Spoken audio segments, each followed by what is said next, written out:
hope you are doing well. Also, give me a second. I need to turn volume up on my TV because I cannot hear it.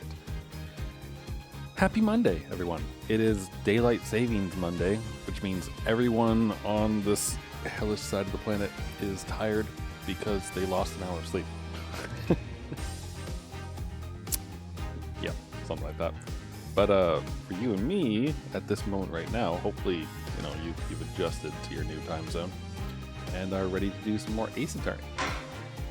Now, apologies again for not being around for an entire week. I was away for work, and I can't remember what it was, but there was something that I forgot to mention on Friday that I remembered this morning and then promptly forgot 5 minutes ago.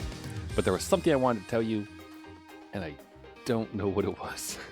But if it occurs to me, then maybe I'll write it down and let you know. But anyway, we are on episode 4, trial day 1. The trial resuming for the Tournament Succession. So, what I vaguely remember last time, and I apologize for any VOD watchers on YouTube who maybe have just seen the other episode and are like, get on with it. But I'm trying to remember where we were. We have a jurist system, and we're proving the painter person, the painter's daughter didn't kill her dad. That's what we're trying to prove. Yeah, something like that.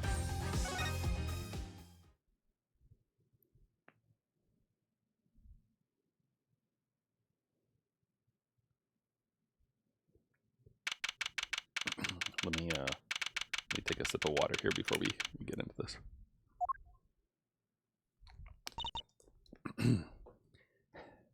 Okay, so where exactly does this leave us, Apollo?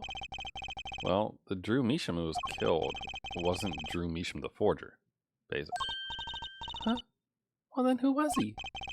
Well, he was actually doing her nails. So, you really made those forgeries?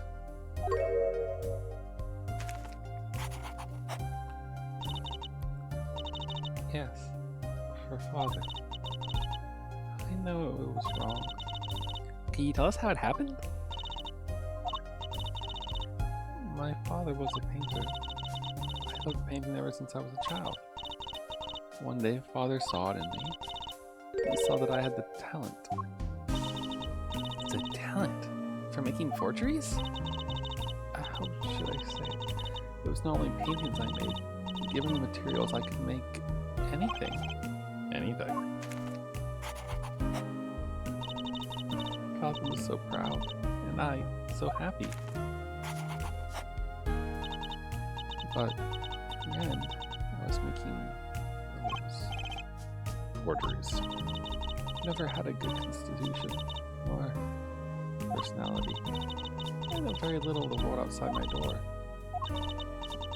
Now, because of me, father is... Do you know about this red envelope? I remember that envelope. It was some time ago. So you were already creating your works back then? I started when I was only 12 years old. So the one who figured out the stamp was poisoned, that was... Mr. Justice, it's time! To the courtroom, please! Right. All out of time. Wait, Vera, just one more thing, please. Those 3 paintings in the studio. I painted those as part of my work. Right. See, we checked them out and we saw what was underneath. We saw the rough sketches underneath the 3 finished paintings. I see. Mr. Justice. Yes? Father, he knew of you. Of both of you.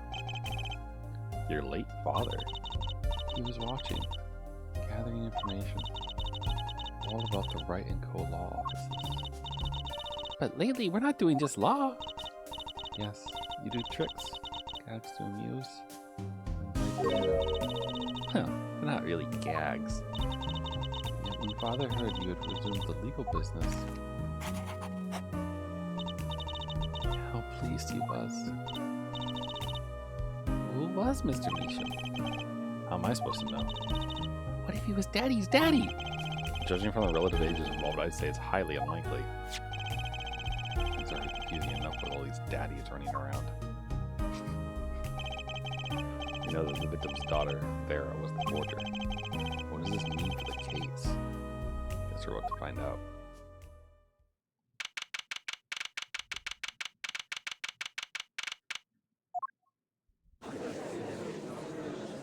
Nice socks.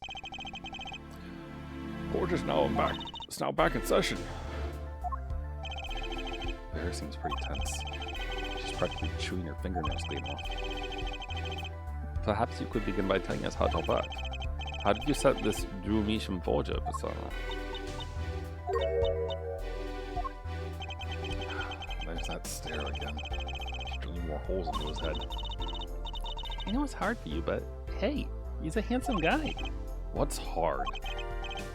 Very well, miss, if you would. You really made those detestable forgeries.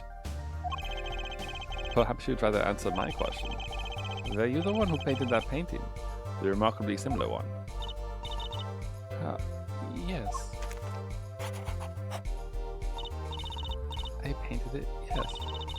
Father praised me quite highly for it. So, she was the one who made the forgeries. Yet she did not wish to reveal the truth of the operation. So the victim was a stand-in, a decoy. To the world at large, he was the forger, not hers. I've done a bad thing. I have, haven't I? Regardless, we need a little more information about, for instance, this. You have seen this before, yeah? Yes. It was in the desk drawer. Very well. You may proceed with your testimony. Tell us everything you know about this envelope.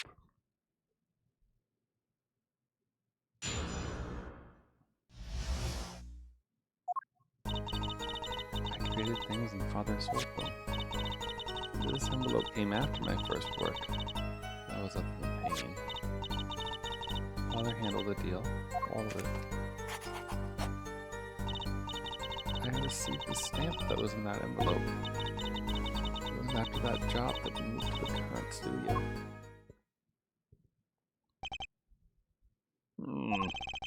There certainly was much of a great interest in your testimony. Not that the witness realizes it. Very well. Please begin the cross-examination. Right, okay. More information about this forger. This Drew Measham. Can't help but think of Pappy Druitt for some reason. I think it's just like names like that.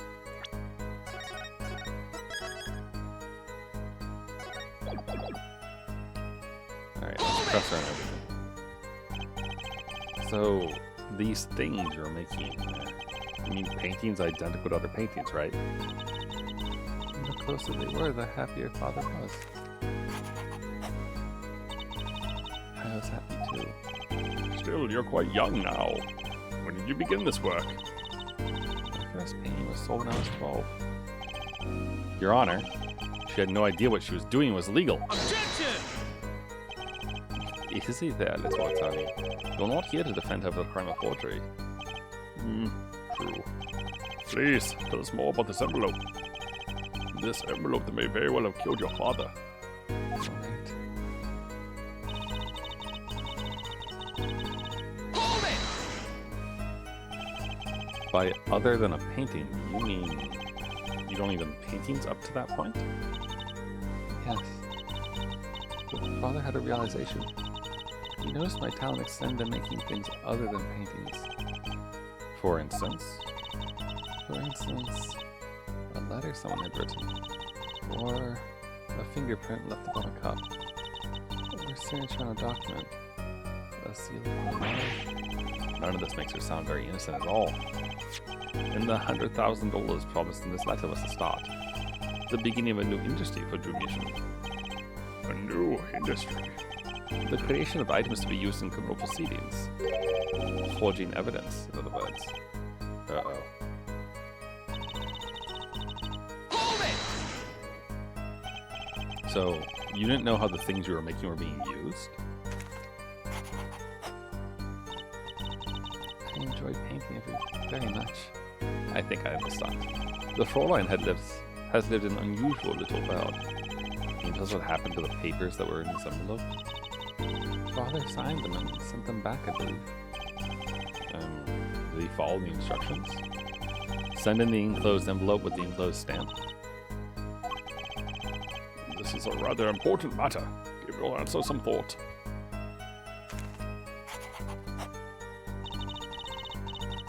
I received the stamp. Hold it! What do you mean you received it? Did I do something wrong? You didn't use that stamp because it was dangerous, correct? Deadly poison on the back. Objection! A moment half forehead. You can't force an answer upon the witness. Now then, perhaps you would tell me, Fräulein Vera. Why did you receive this stamp? There's something wrong. It was beautiful. Ah, it was one of those commemorative stamps. Yes, I think it was. So, you didn't know about the poison.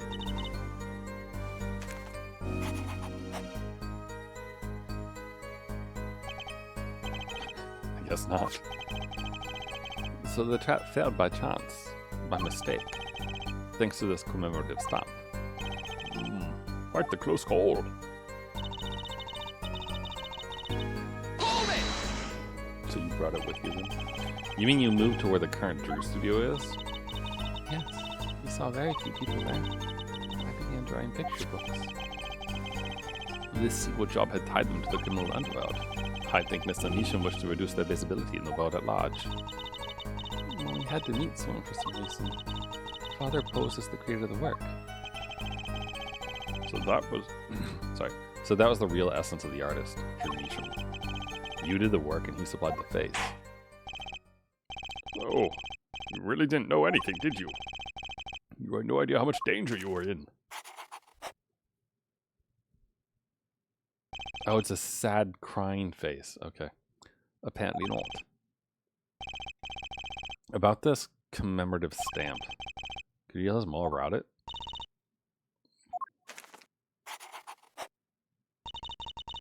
It was very pretty. And more than that, Yes. it was a picture of people I liked at the time. This is something new.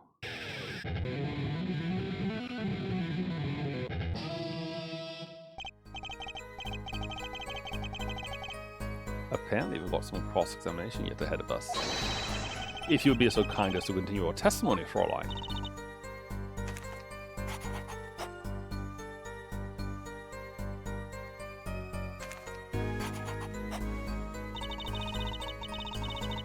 The stamp was a picture of my favorite magicians, so I kept it. Oh, see, that's new info right there. Hold it!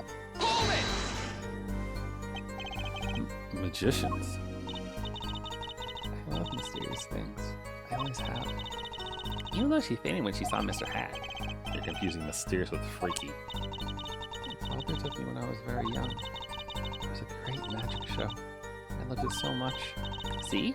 See? Isn't magic great? Fine. Great. Yeah, sure. No need to get all excited. But the magic troupe we saw disbanded soon after. It was quite sad. Did she just say what I think she said? Magic troop. Now where have I heard that before? The red envelope came after she completed her first job. That makes it a letter from her client. Whoever wanted a forgery made. Apollo? We're close. We just have to piece together the parts. A deadly weapon in a red envelope. The path it took to take Drew Misham's life.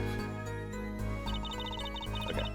So I imagine it's gotta be the magician bit. We gotta like try to get in on that. Excuse me.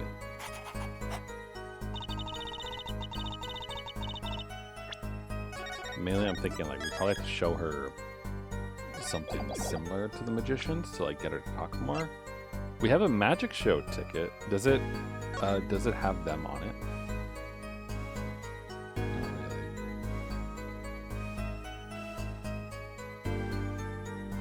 Not really. That's a little bit of a thing there. Grammary envelope. I'm gonna open this until the time is right.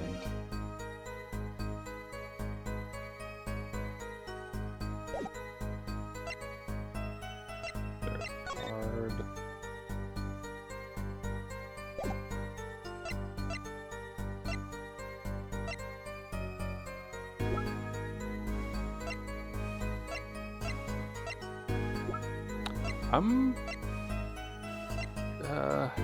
See, the only thing that's kind of holding me back from trying to present this is it's not really a picture of them. It's not really like an objection either, you know?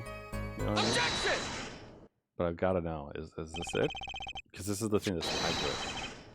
Those magicians you liked. Was it this bunch?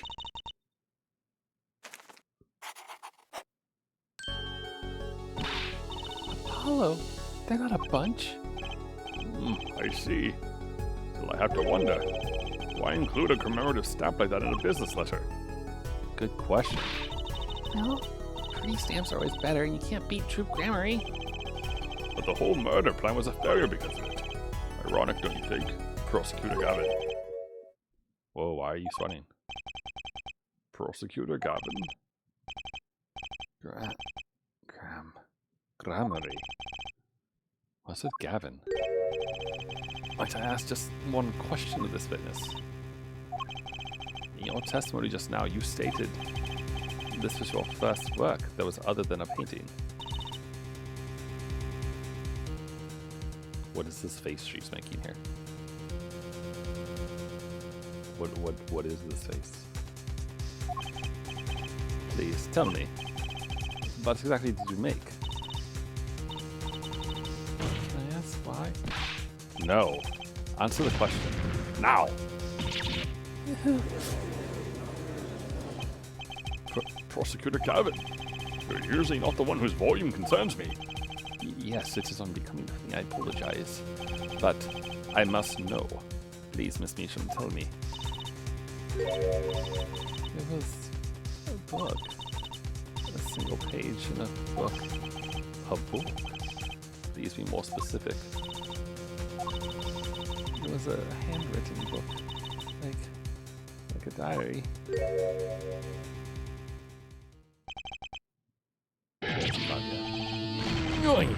I don't know. What? Okay, something's going on with Gavin, and we don't know what's up with it.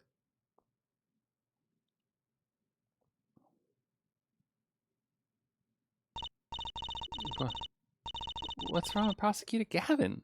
He looks like he just saw a ghost. Miss Meacham, this book. Was there a picture of a silk hat on the back cover? Yes or no? How did you know? Objection! Prosecutor Gavin, the defendant is answering all of your questions. Stop badgering her. He's told you nothing, has he? Your soiled, sullied mentor. Nothing. Sullied who? Phoenix Wright. Who else? Daddy? He never told you about the trial 7 years ago. About how he came to lose his attorney's badge. It was a certain piece of evidence that decided his fate, you know. A certain diary. On the back, it bore the mark of a silk hat. What?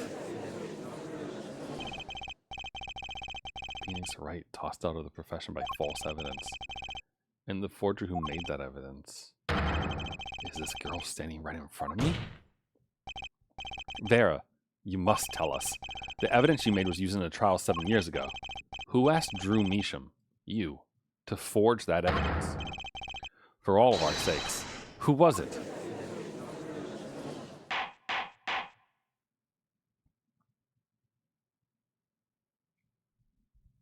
feel like I'm probably not getting the intensity right here, but I've been away, okay? So let me get back into the groove, okay? And I feel like I almost just remembered what I was... Does it have to do with something in Seattle? The gum wall was as disgusting as always.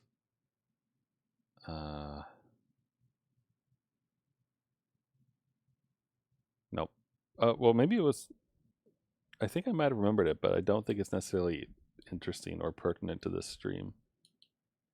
Honestly, mainly just like I read a lot basically, and I read a really good book. We met only once. You met the client? Oh, who was it? It was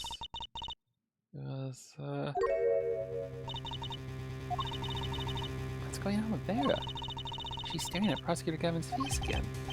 Yes, but is there something about me? Oh, it wasn't Clavier. Is it his father? His brother? The other Gavin? I remember clearly. He gave me the book. The diary. Who was it? Sure. Vera. Is she passing out? The devil? What? The devil. I think I think you have badgered the witness. Someone is diagnosed as acute acrid. What? Wait, what? Wait, what do you mean?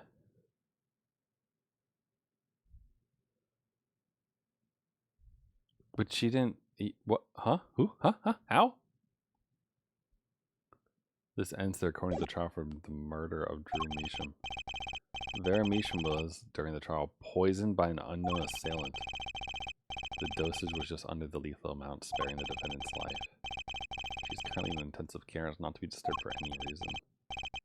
A very simple case at first glance, until it finally began to show its true colors. Whoa. The long road to the truth takes us to the record of another trial. Phoenix! In some ways, that was the starting point of it all. And that is where we must go. Oh! Look how cute Trucy is! Look at her!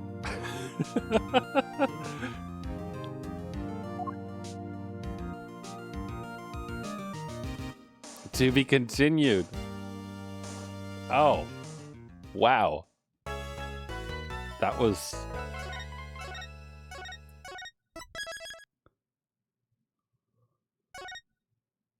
Okay. Well, it's been 20 minutes. Okay, like 24 minutes-ish. Huh.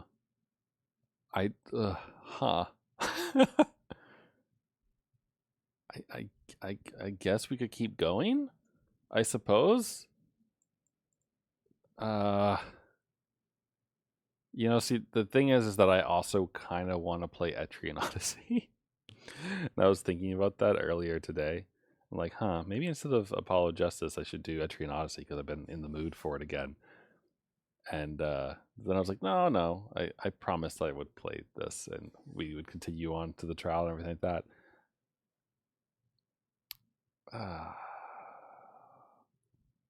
All right.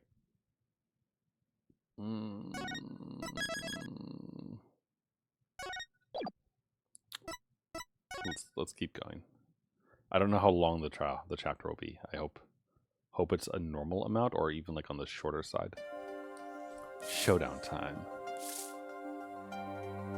We're getting a cutscene with it too. I lost. It's only a game of poker. A game I've played for a long time. I only lost twice. Who was the first? The man I killed, of course. Well, seems I found the partner I've been looking for all along. Over a game of cards? Why, yes, over a game of cards. I don't know if this is two people talking to each other or one person talking. That was how we first met. 7 years ago.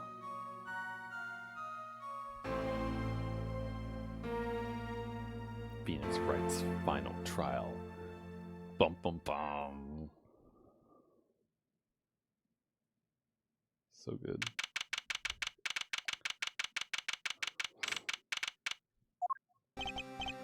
Yeah, okay. Long time since I felt like such a rookie. I try and relax. Huh. Good morning, Mr. Enigmar. Mr. Enigmar. What a name.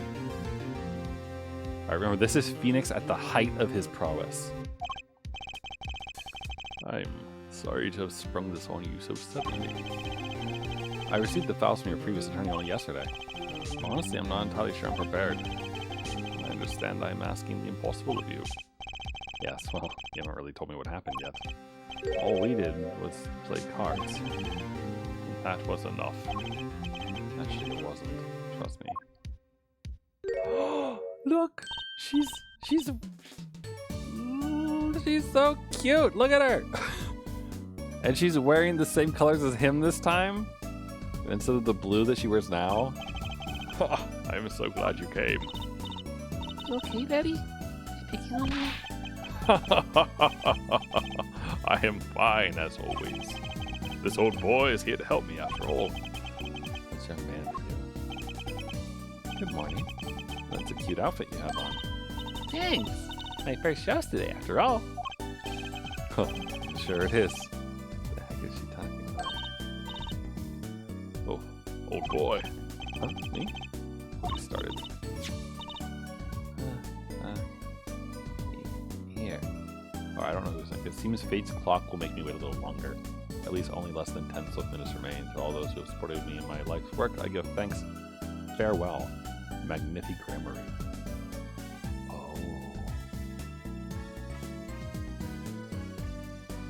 Oh, I think I see where this is going.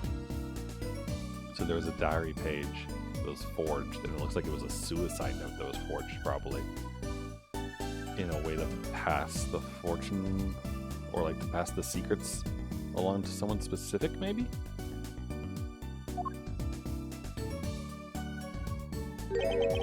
What's this? I don't know. I just got it over there in the hall. They told me to give it to the old boy in the blue suit with the spiky hair. They said it was really important. What's this? A memo for you or some such? Not from the looks of it. What is this? It's like a page from someone's diary. I'll give it a read. Well, how do you feel about the trial today? We'll get through it, somehow. Incidentally, the prosecutor today is a new guy, I hear. Ah, an easy win then, yes. They're calling him a true thoroughbred in the history of the prosecutor's office. Of course, there's one of those every year. The switching of attorneys just before the trial. I know it is a difficult situation I put you in. But allow me to say one thing, Mr. Wright. Yes? They will not be able to pronounce me guilty today. So, do your best. Do not worry. First, only defendants ever given me a pep speech. I'll do what I can. I see you do not yet understand. You see, it will be impossible for them to declare a verdict. Impossible? Yes. Isn't that right, Trucy? Yep, you bet, Daddy. First look at the case we learned yesterday. The information I was given was a tad bit lacking, to be honest. Still, I'll do what I can. For their sake. I believe the curtains will be lifting any time now. I'm in your capable hands, Mr. Wright. Is that a gun on his hip? My client is Shady His name is Shady. Very good. My client is Shady Enigmar, known to the world as Zach Grammary. A wildly popular magician, star of the troupe Grammary. His mentor, Magnific Grammary, was a rare breed of magician. He single-handedly ushered in the golden age of stage magic until he was shot dead. And Zach Grammary is the suspect. Look at that dude's forearms, though. Holy shit.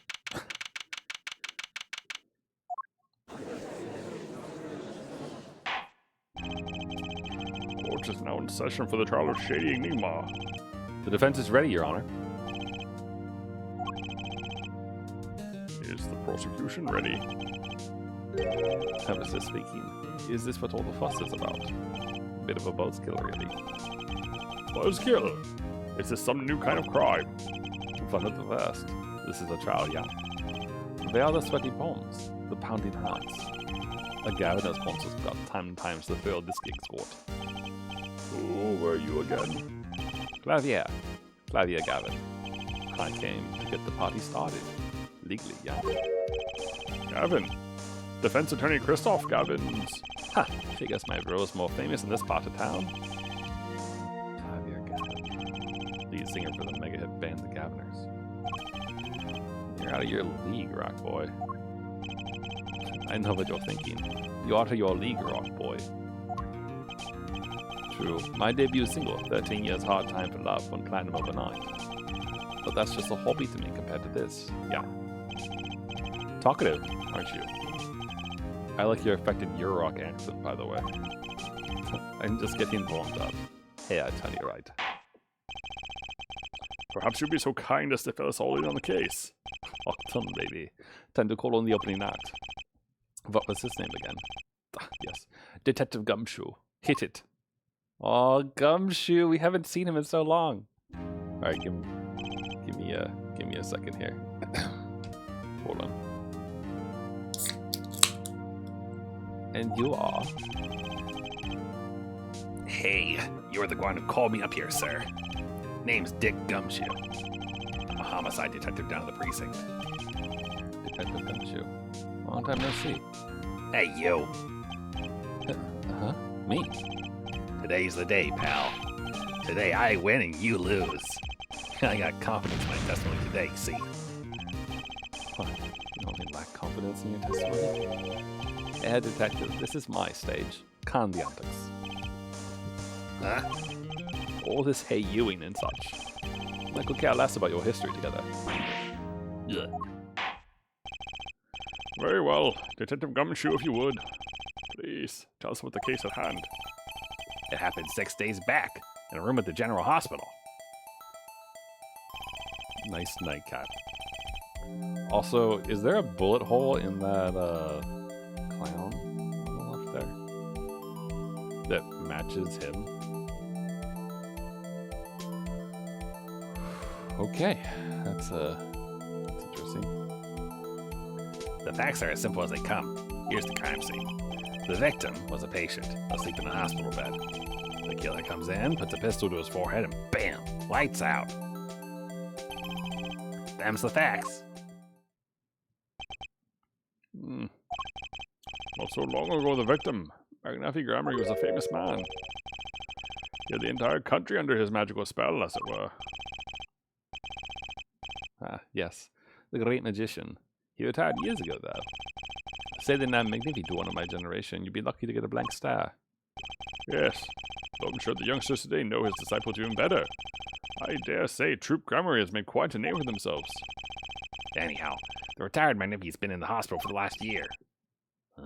Was it a mall ignorant tutor or something? Doing something to his liver, I think. Yeah. A malignant tumor, perhaps. In other words, he had liver cancer. He had only 3 months left to live, in fact. The facts do seem simple enough, but something's not right. The victim was already climbing a 3-month stairway to heaven. Why not wait for him to knock on heaven's door?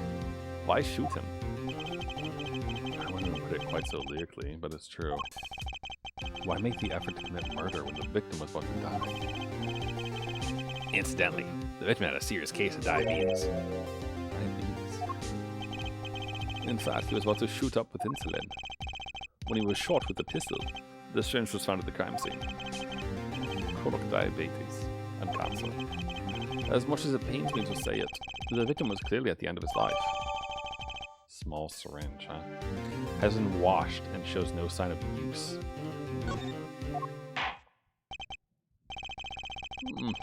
I believe the question before us is clear then. Why did the killer have to shoot this dying man? What reason could he have had? Very well, detective. Perhaps you can enlighten us as to the circumstances of the shooting. Yes, sir.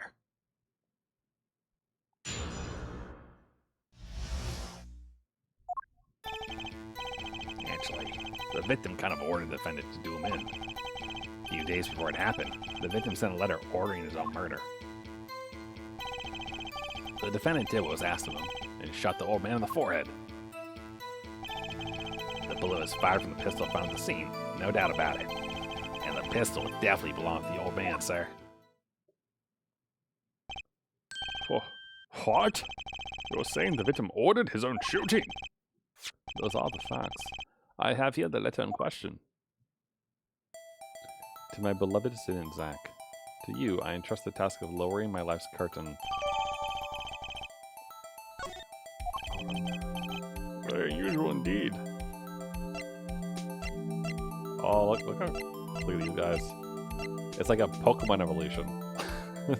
you start with tiny, adorable, cute girl, then get suave, older gentleman, and then the true elder. These two, however, not so much an evolution.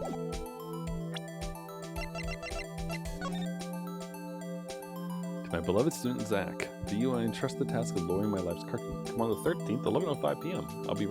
I will ready a gun with which you will shoot one shot, square on the forehead. You cannot refuse, and we both know the reason why.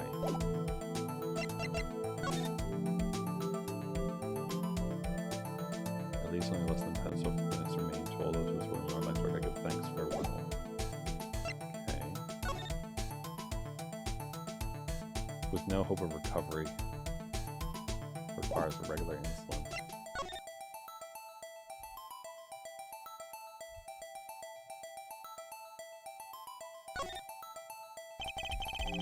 He's hitting shots. Guess Magnifi was giving himself the insulin shots. But I can do that. Wait. If Magnifi used this to inject his insulin, why are there no traces that haven't been used?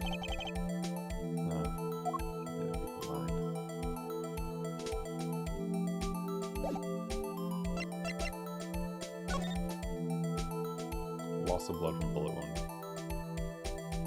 Okay. Between 11 and 11:30. This is at 11:05. And this is less than 10 swift minutes remaining. Less than 10 minutes.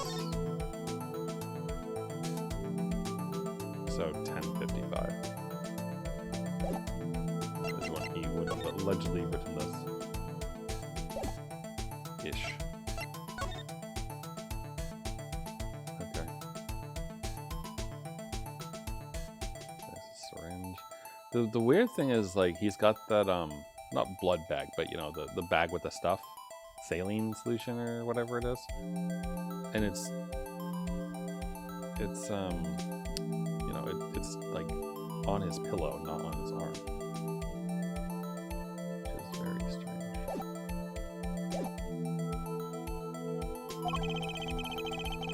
Although, could such a thing as a letter really cause one to pull a trigger, I wonder? I believe the answer to that question can be found at the end of the letter. Ah, you cannot refuse, and we both know the reason why. Detective Gumshoe, can you explain this to the court? Unfortunately, even the defendant won't say a peep about that bit, sir. One thing bothers me about this. Why didn't he just say 11? Why have him come at 11:05 without some specific reason? The devil is in the details here, Tony. Well, was there some reason? As it turns out, there was. Every night for a half hour, starting at 11, the victim, Magnific Grammary, was given an IV. An IV? Oh, does that knock him out? There it is in the picture, off to the side of the bed. At 11, a doctor would come to set up the IV. 30 minutes later, he'd come back with the empty bag. This happened every night, without fail. So that was the only time they could meet without the chance of an untimely interruption during his IV. Very well, shall we begin? Mr. Wright, your cross-examination, if you would. Is this reason he couldn't refuse, I wonder? He could have at least mentioned it to me.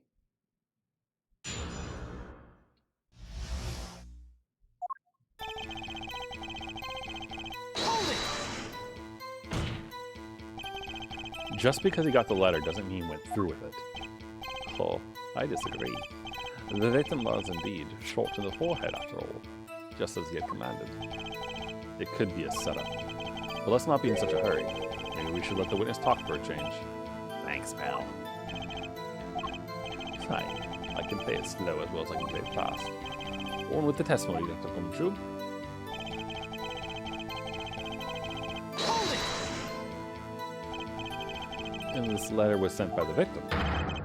There it is. Gotcha. You're all mine this time, pal. Huh? I had the handwriting checked out, of course. It's the victim's, no mistake. Oh, I see. Score one for the boys. I didn't lose. I was just ascertaining the facts. So why am I so annoyed? But a letter ordering your death. Things aren't what they used to be, I guess. I'm not sure this is exactly commonplace, even now, Your Honor. So anyway, guess I'll keep going while I'm ahead. Hold it! How can you be so sure? Hey, you gotta learn to stop relying on people to do your thinking for you, pal. Learn to think for yourself. Get that noggin cranking. You fail to grasp the concept of questioning, Detective. First, we got this letter. It says shoot in the forehead. Loud and clear. I can see that, but I still wouldn't do it. Well, do you need to grow yourself a backbone, pal? You fail to grasp the concept of shooting people as bad detectives. We also found the defendant's pistol at the scene. Traces of gunpowder residue shows that it has been fired recently. Well, Mr. Wright. As far as I can know from looking at this photo, there seems to be no issue with the prosecutor's claim. Except that there's no gunpowder residue.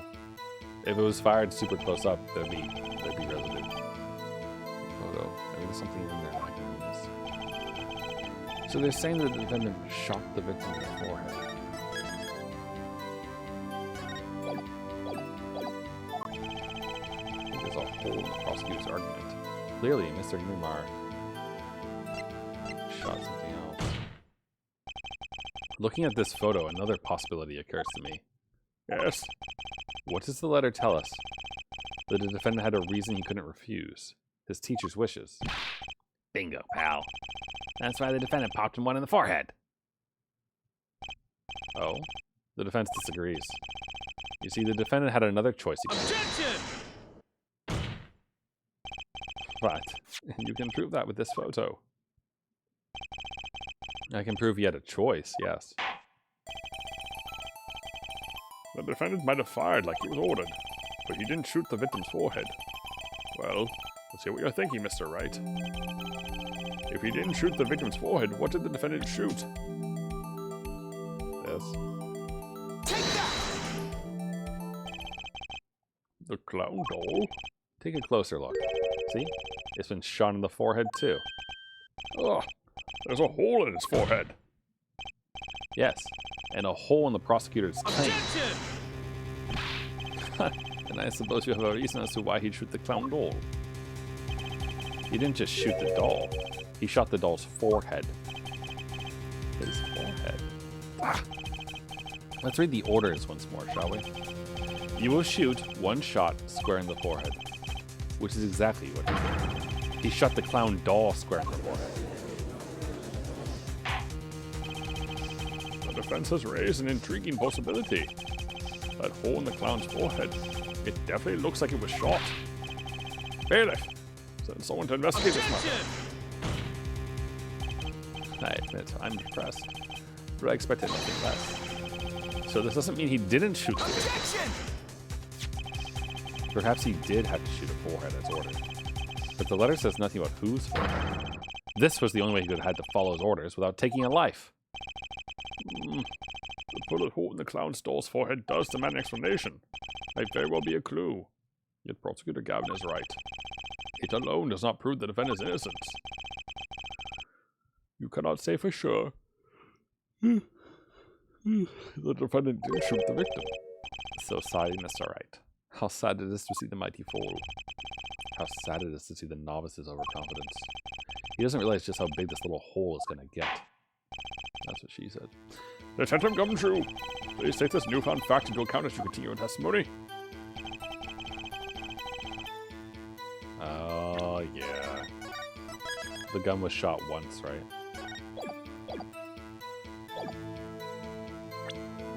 Do we have the gun?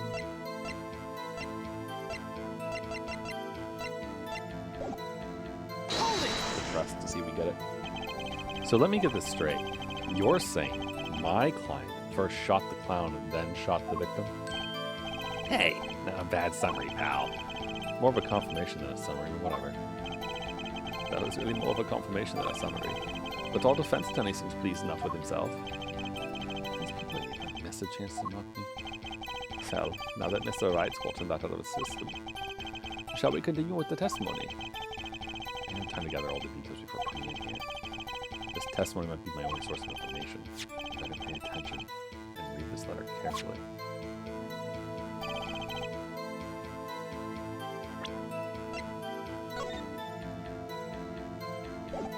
One shot. Alright, hold on. Okay. I needed something that said one shot, or rather that the gun was loaded with a single bullet. So.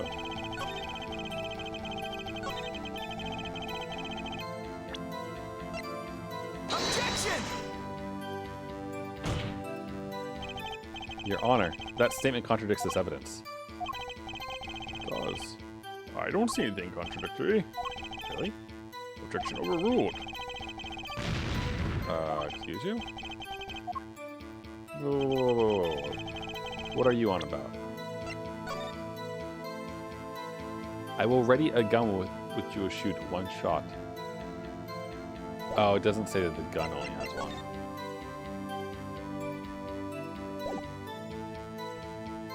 Can we see the single bullet in this or something? Or?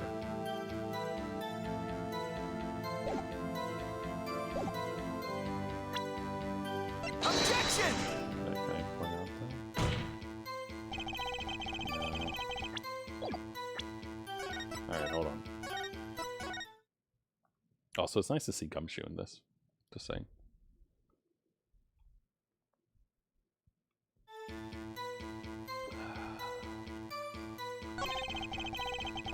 This would definitely belong to the old man.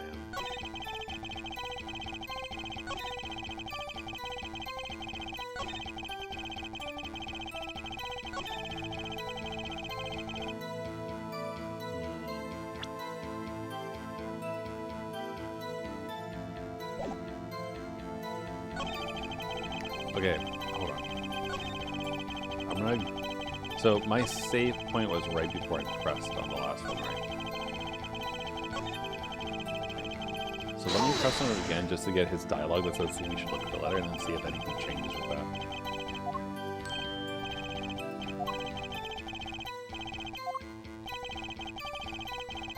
Also, I tried the lemon Oreos today. I bought them. I don't know, maybe like 3-4 weeks ago or so. And I finally opened the package today because I finished getting through the other snacks that I had bought at the time. And they taste like lemon pound cake. It's kind of impressive.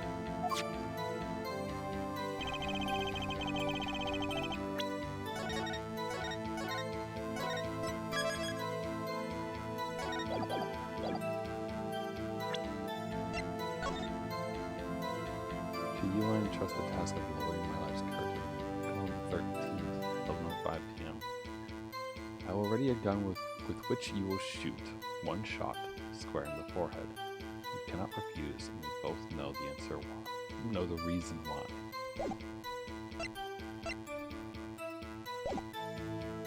What order do we do it?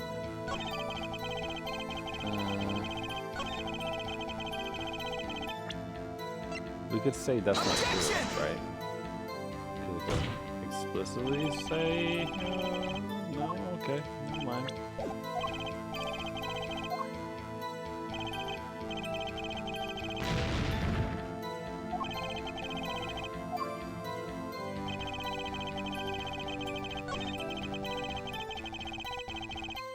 The victim sent the letter ordering his own. Objection! No, he didn't.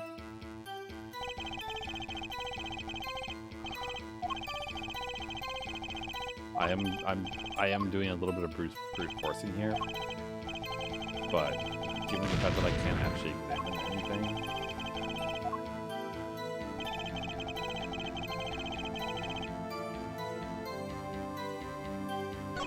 Wait, are we gonna say that he died because he didn't take his insulin or something?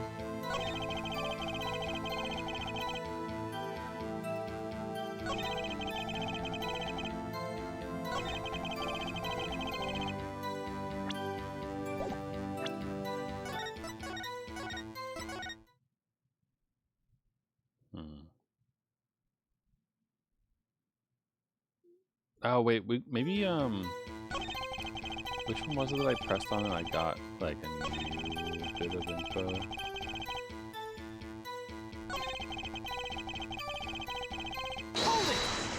Let me press something again.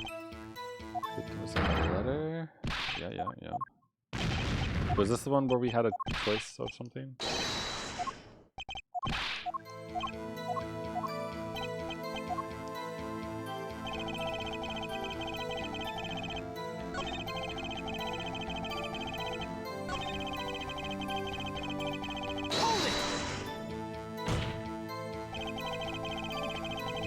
Clown's already shot. Okay, well, that's new, right? Okay, so he practiced first on the doll, then shot him. He practiced in the middle of a hospital.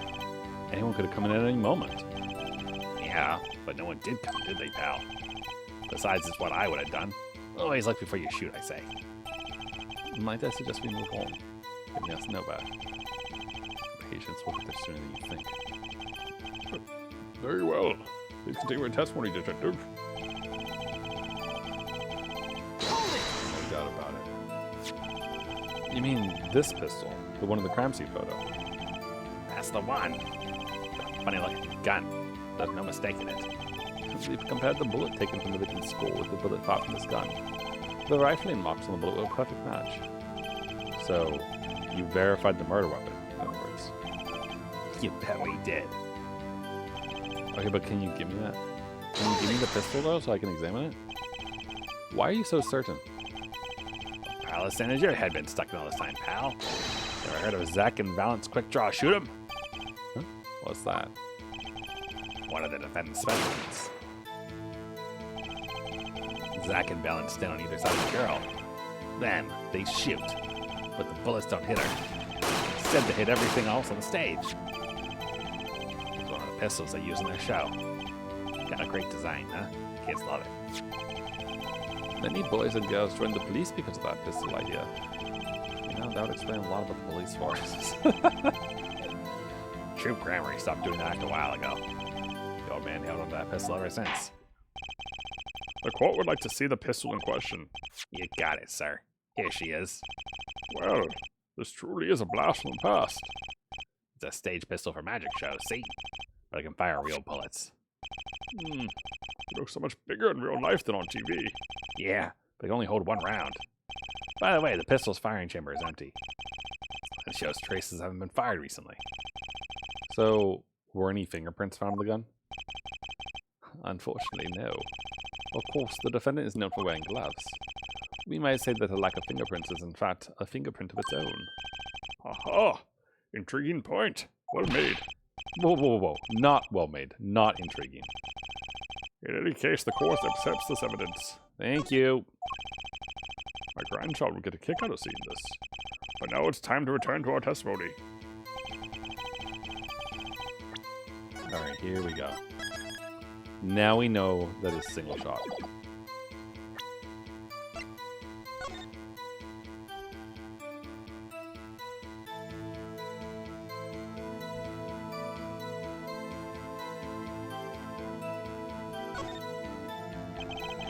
If you look closer, you can see how the pistol's made to bend here. So one shot only model, and I guess this bend is where you load it. So, this is the famous Grandma Golden gun. They say kids used to love pretending to have one of these. Or do they pretend to miss their targets too?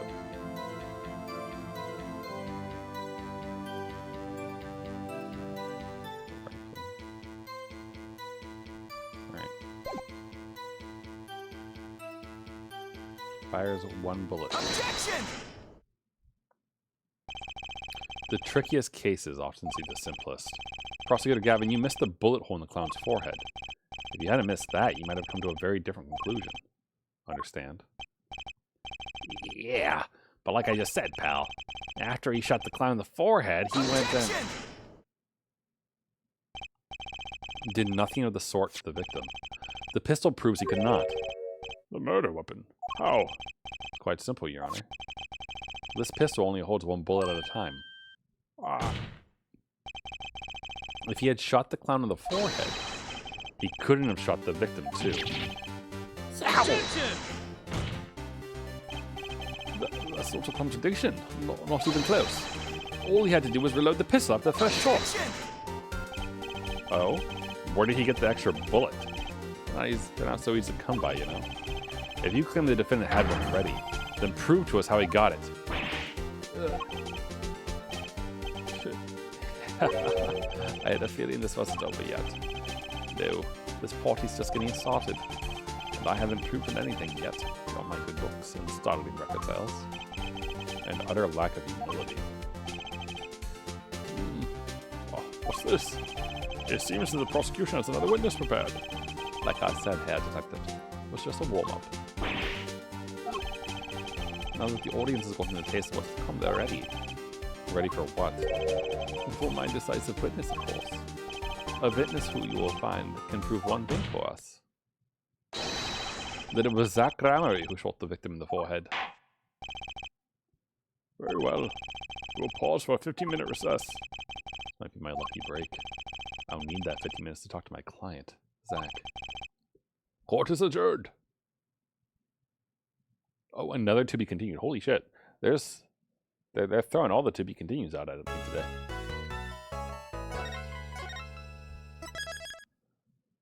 Well, okay. I mean, the trial resumes 7 years ago. I suppose if it's gonna be another little half hour bit, we can do that. Maybe we'll get through the flashback section. April 19th, 11/21. Very impressive, Mr. Wright. I have to say I expected nothing less. We've only just begun. I was hoping you could tell me a bit more about what happened, actually. Oh, I did not think you would believe me if I told you. Better that you discovered the truth for yourself. Huh, I was thinking of you, you know. I think we need less thinking and more talking. That night in the hospital, what really happened? Ah, the way your eyes gleam, Mr. Wright. You're scared, Trucy. Speaking of which, where is she? I've seen the problem yourself. The letter. The one shot in the forehead? One, right? Yes, and the reason he speaks of. I could not deny my mentor's wishes, even if it meant my own death. Why not? This is something I will not say. For now, at least. What's this for now business? I've done many things in my life. Some well, some poorly. But this is a cross we must bear alone to our graves. We? You wanted to know about the night of the incident. Fine, this guy sure likes to take us on important stuff. Of course. I had no intention of shooting my mentor. I snuck into his room that night at the appointed time. And found there upon his bedside table 2 pistols. 2? Yes, the one I had used on stage. And the one that had been used by my partner, Valent. Oh. For the Zach and Valence quick draw thing?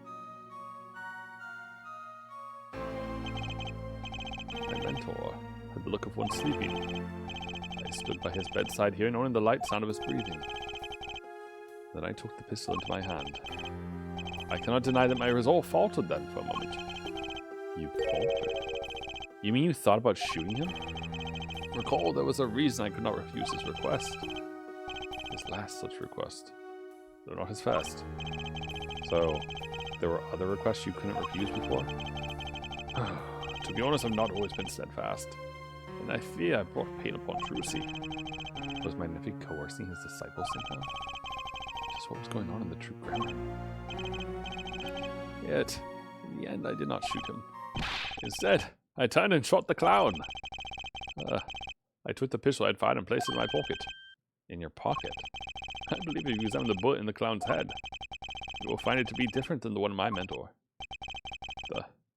What were those called? Rifling marks.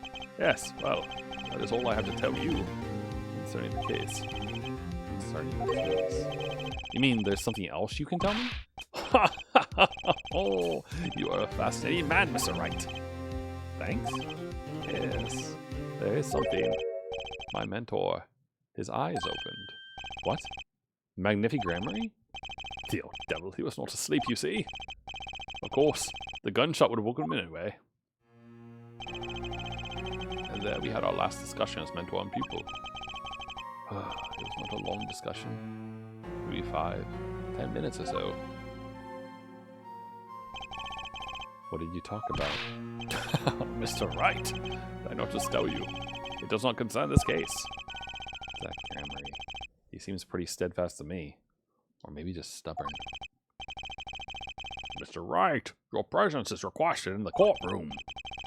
Once again, I am in your hands. Right. Let's get back in there.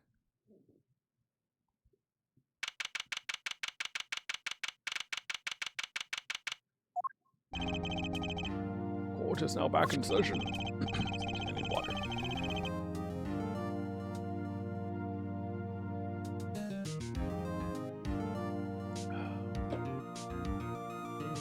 Diana says a bullet was found in and dug out from the clown's head. Well, this is news. And the rifling marks? There wasn't time to do a detailed analysis. Though they did find the weapon type matches the murder weapon. Well, that's not very conclusive, is it? Which is why I'm about to call my very decisive witness. Your decisive witness? How many times have I heard those words? So they often turn out to be far less decisive than you think. Oh, don't worry on my account. I am quite confident this witness will do the job. After all, he is intimately acquainted with the player's knowledge of production, being the other half of Troop Grammy's famous duo, Zack and Valent. Valent Grammary. So we get to meet the great Magnabee's other disciple.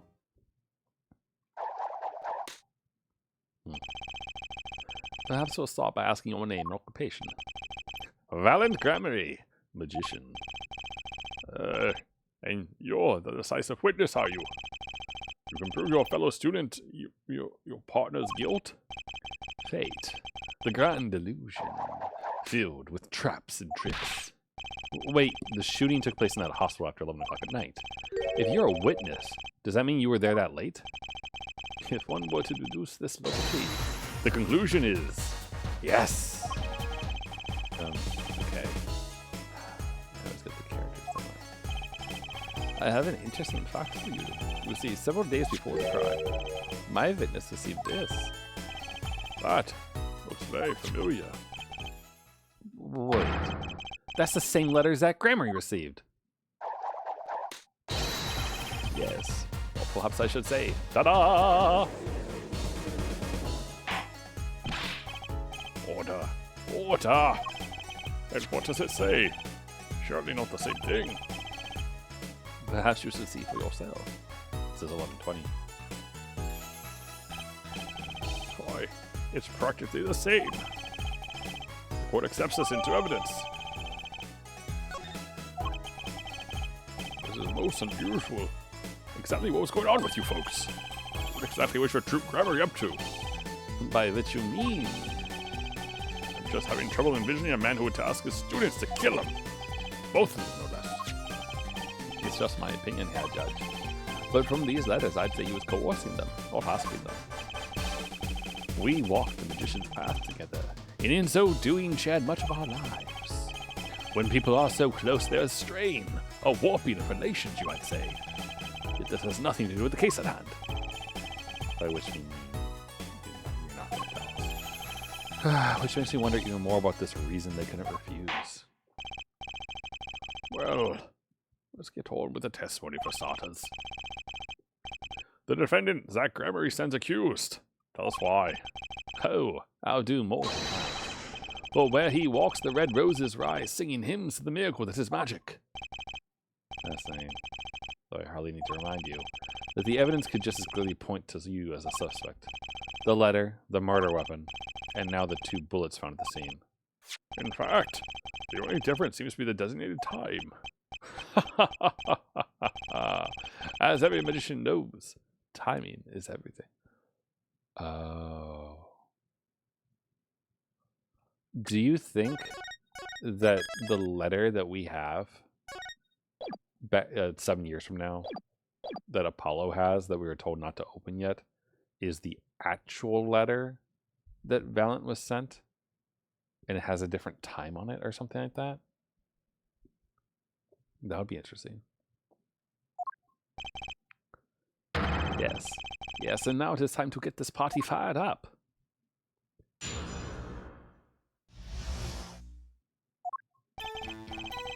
That night, I visited the hospital room at the time Magnifi requested. The smell of gunpowder hung in the room.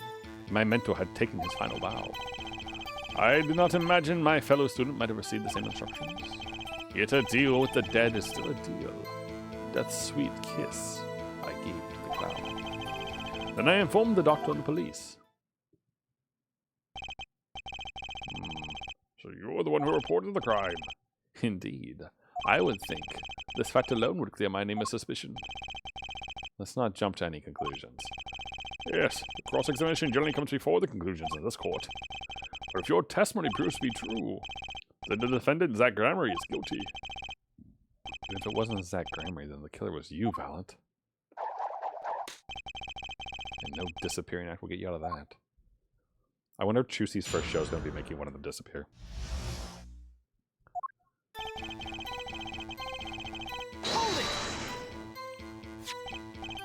Which, according to the letter, was 11:20 p.m. Indeed. In magic, timing is everything. Right. Consider the illusion of teleportation. If I were to appear on stage before my stunt double had left, how would that be? Why, it would reveal the very secrets of my magic. Now that you've received the very secrets of your magic for all of us, let's move on. You went at the designated time, and what did you see?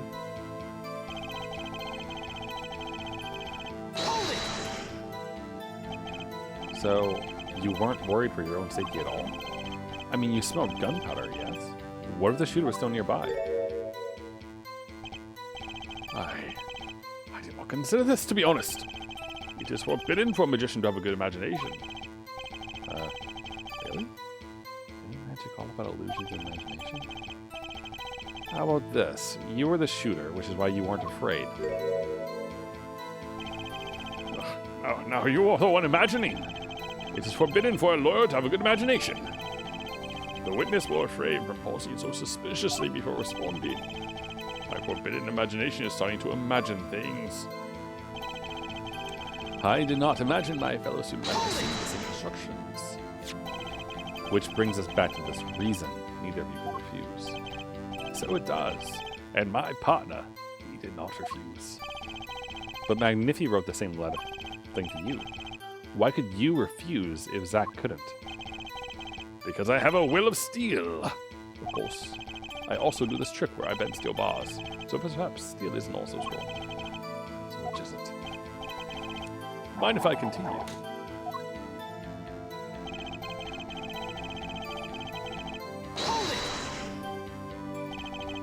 There were two bullet holes in the scene.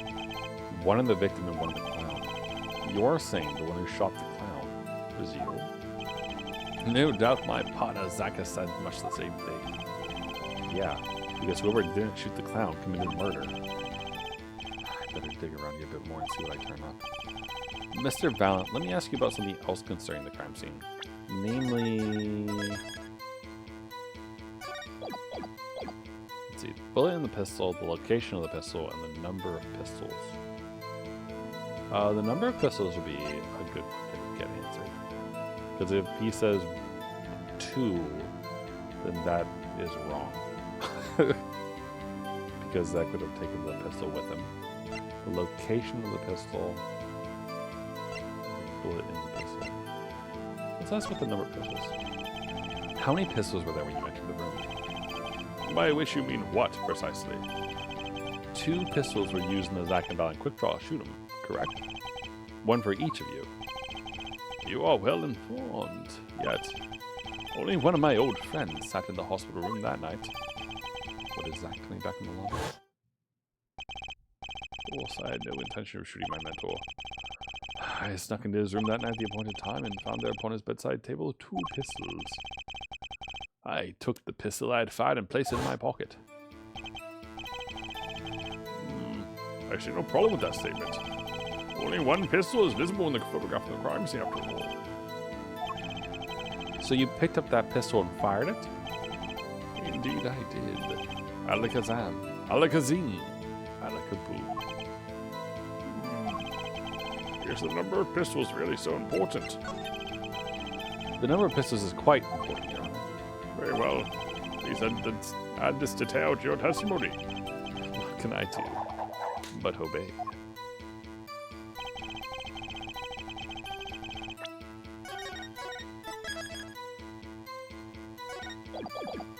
Hold it! So you took the only pistol there and fired it? That's correct. And that pistol was this one, which was left at the crime scene. Good show. I see you too are a magician of sorts. And you're an idiot of sorts. Do you have any idea what you just said? I see the fire in your eyes as you glare at the witness. So how about heating up this trial a bit? These slow ballads bore me. Maybe that's all it is. Maybe I should ask about something else. No. No. Second thought, let's run with this testimony for a while longer. Hold it! So you informed the police. What did you do then? What do you suppose I did? Use my magic to levitate my mentor's corpse, perhaps? I don't know, that's why I'm asking. Please answer the question and skip the scarcast. Oh, after I made my report, I called the doctor, and we returned to the room. While we waited for the police to arrive, we discussed stomach medicine. They've confirmed this with the doctor. It all checks out. He praised Mr. Valiant's knowledge of stomach medicine, in fact. What? What? Okay, that seems suspicious. Ha! It isn't all that I do not deserve, but I accept. Both of my nephew students received the same letter. Both admit to having gone to the hospital that night. 2 bullets were fired and 1 killed my nephew. Trying to find the cracks in his testimony. Okay.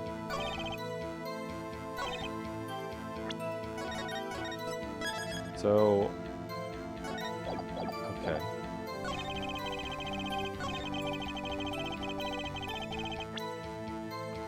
Only 1 pistol.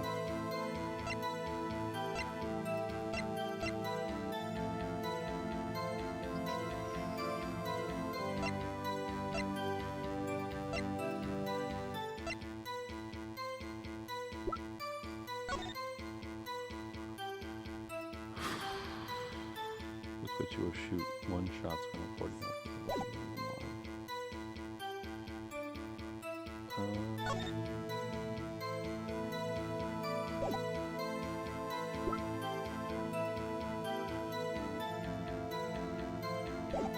Alright, I'm actually going to check out the other things that he has to say.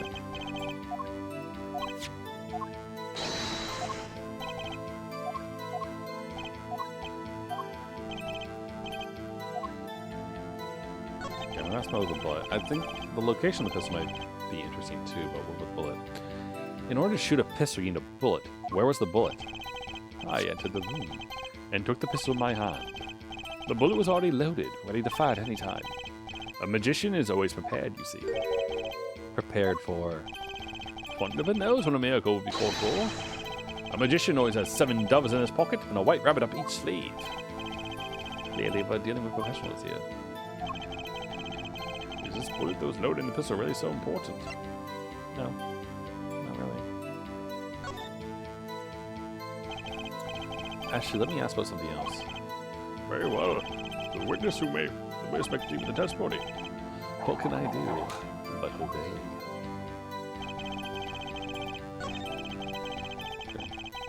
Hold it!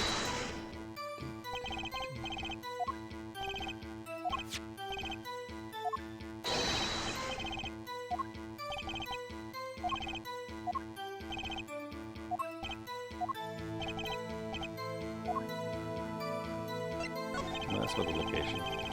Where exactly was the pistol when you entered the room? What type of small bedside table it was. As if to say, here I am. Take me into your hand. Pull my trigger. Shoot him. The victim clearly wanted to be short. But why? Perhaps he wanted to go out with a bang. Yet we'll never hear the truth from his lips. So all we can do is guess. Is the location of the pistol all that important? No. No, not at all. Alright. Only one pistol was in the hospital room that night. What did I shot the clown? But the clown was already shot.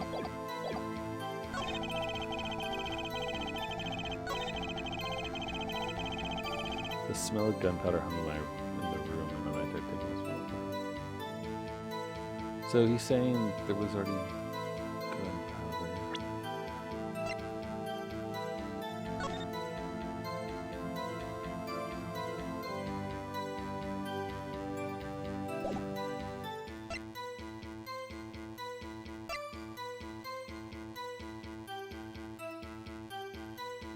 Only less than 10 swift minutes remain.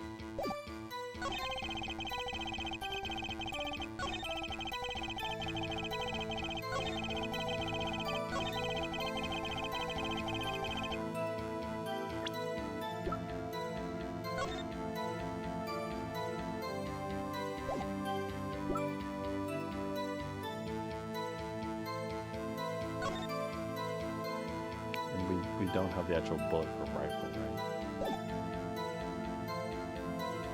Was it this pistol? Is that what we asked him, maybe? According to the defendant, Zach Gramery, when he entered the room, there were 2 pistols on that table. 2? One of those pistols he used to shoot the clown in the forehead. Then he left with it in his pocket. Of course, this is what he would say. Unlike the hapless clown, we must assume our defendant has some brains in his head. Well, what about what Mr. Ballin has told us? You see, there's something about his testimony that doesn't make sense. What might that be? I told you I took the pistol that was there and shot the clown. That's your story, at least. But the rifling marks tell a very different story, Mr. Ballin. Recall what Prosecutor Gavin told us. They compared the bullet taken from the victim's skull with the bullet fired from his gun. The rifling marks on the bullet were a perfect match. Wow. Mr. Valiant, if you fired this pistol, then you shot the victim in the forehead. Porter! Porter!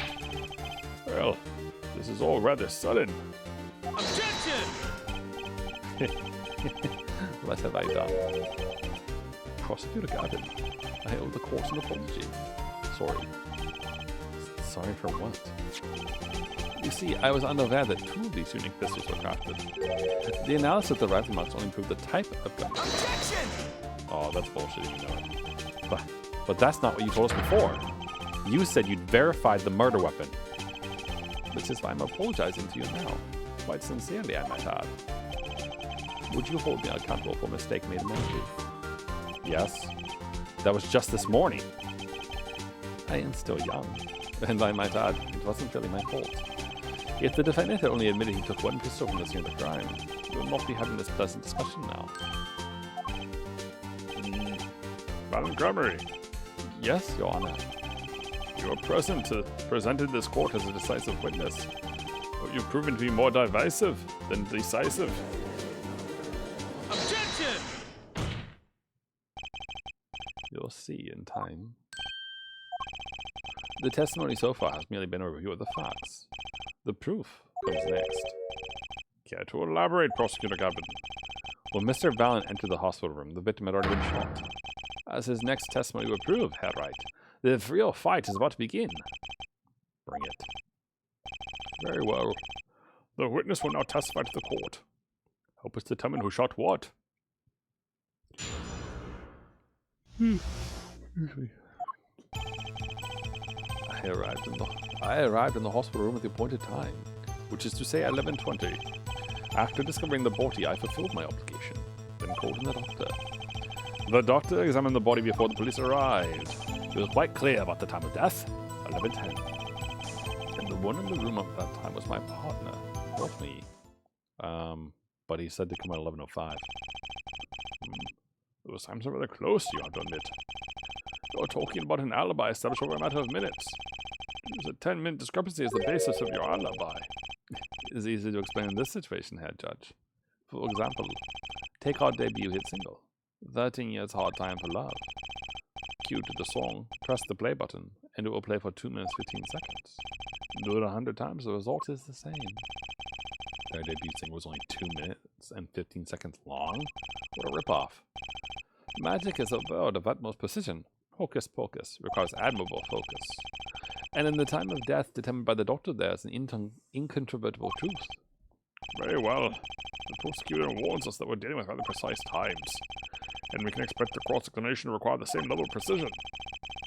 I would hope the defense refrains from its customarily broad, sweeping accusations, lest we blur the focus this case so clearly demands. Point taken.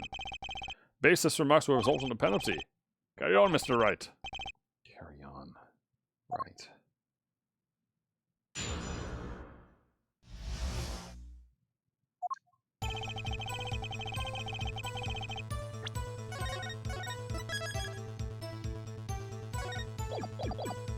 Hold it! 11:20 p.m. Can you prove that's when you arrived? Alas, such a feat may be beyond even the great Valant. For there was no one in that room but Magnifi, and he was departed after the fashion. I have here defendant Zach Garney's sworn deposition. I snuck into his room that night at the appointed time. It was 10 minutes before I left the room, and the victim was still alive. The time indicated by this letter to Zach was 11:05. Exactly. Which means the witness could not have entered that room before 11:15, because his partner was still in the middle of his crime. I see someone did their arithmetic homework. You see, the defendant himself has corroborated the witness's testimony. That all makes sense. No? Okay, hold on.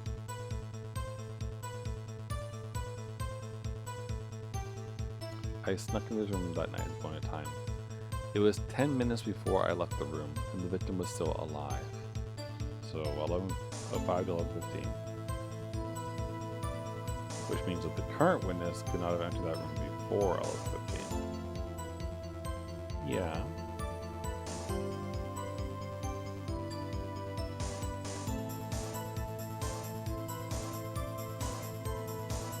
Quite clear with the time of death, 11:10. Alright. Okay, sure, this all makes sense.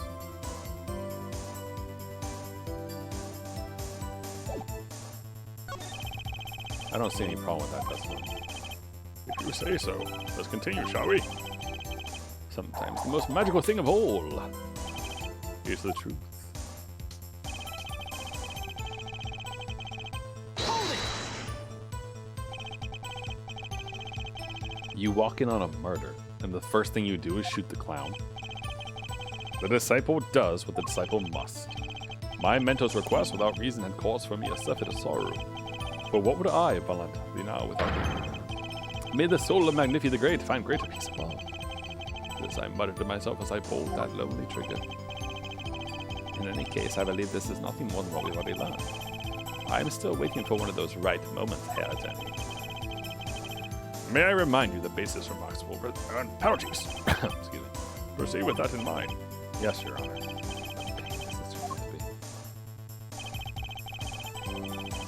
Hold it! Did the doctor say anything concerning the cause of death? Why, yes. I believe he screamed, "My God, he's been shot in the head!"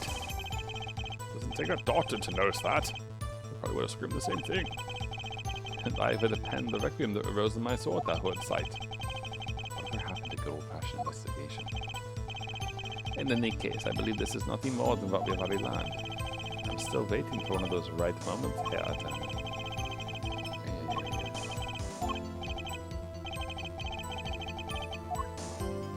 So far, the first thing's the only one that's giving me time with that. Quite clear what the time of death. Maybe not. I don't think I'm stepping on a limb to say I have some doubts about this. Yeah, estimated time of death 11 to 11:30. Just saying.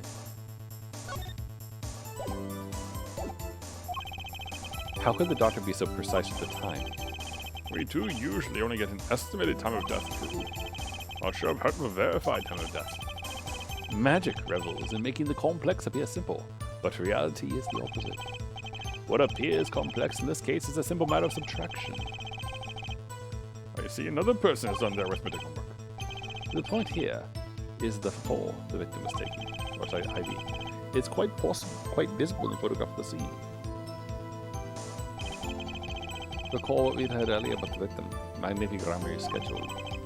Every night at 11, Magnifi took an IV drip for 30 minutes. I can see the IV bag right there, yes.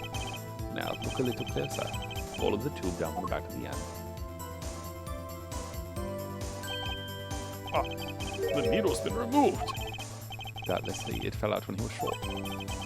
That would seem to be the case. When the needle comes out, the IV no longer drips. Ah, you could just measure the remaining IV liquid. Precisely. The IV liquid functions for our purpose as an hourglass of sorts. This is how the doctor determined the time of death. From the amount remaining in the bag, it was determined that the IV had stopped 10 minutes after administration began.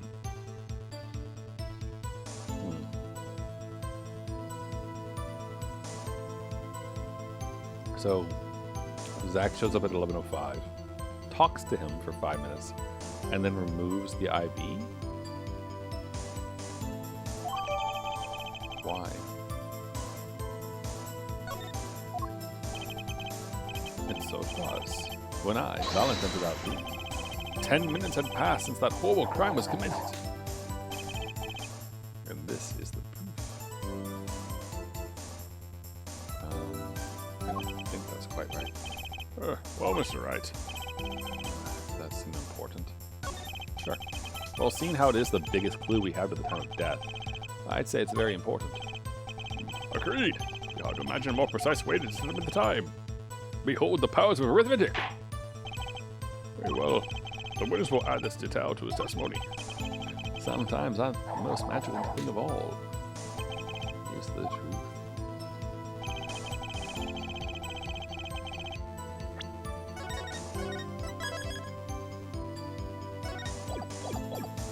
Hold it! Did you notice the IV yourself, by any chance? When first I entered that room, the stench of gunpowder assailed me. Next, the mark of death upon my mentor's forehead. And then his left arm did I spy a rose drooping and wilted. Its thorn the discarded IV needle. Knocked from the vein by the force of the shot, luckily for you. If that IV had not been there, why, you might be a suspect. Indubitably so. I might say it's thanks to my lucky color. your lucky color. Indeed, even today I wear proudly upon my suspect self. For it always, without fail, brings me luck. Why, when Zack and Valent won their first Magician's Grand Prix, yes, the very one held by the Association of International Magicians, I was adorned in this attire then, too. And our trophy, a bust. Ah, what a day that was. This is one trip I remember later. My lucky color, yes, indeed. And that ivy, too. I say I think 'twas hued especially for me, Valent. That does seem to be the case indeed. Well, Mr. Wright, any thoughts on his testimony? Well, I mean, it's green, not yellow. So, a little odd, but okay.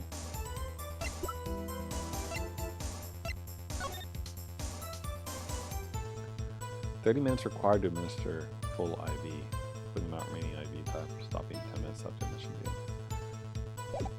30 minutes full. Oh, 5. Only less than 10 swift minutes remaining.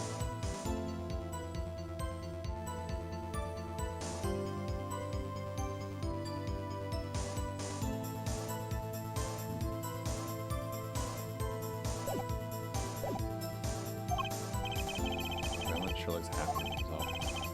Okay, how about this lucky color testimony? I mean, I think it's kind of weird because I don't really understand how his yellow color is with this, unless just like, are the colors on my TV bad at all? Because it's green.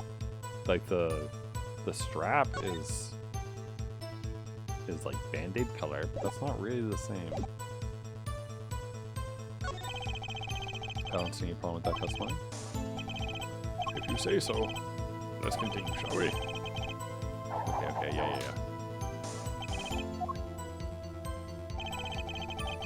No, one of the rooms at that time was.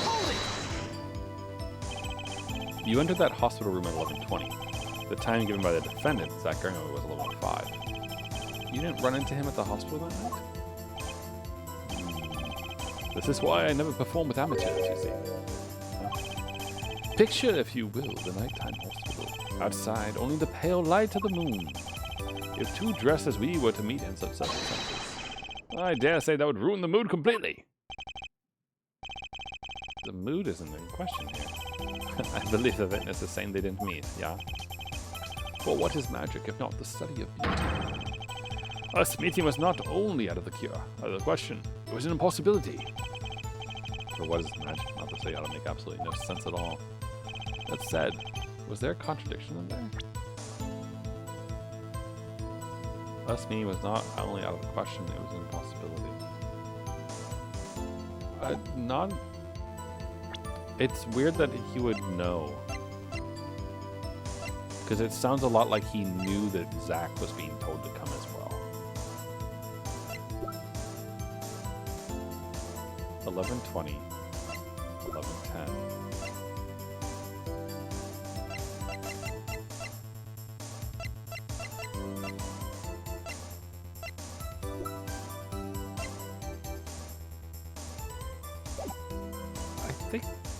I feel like it's this one.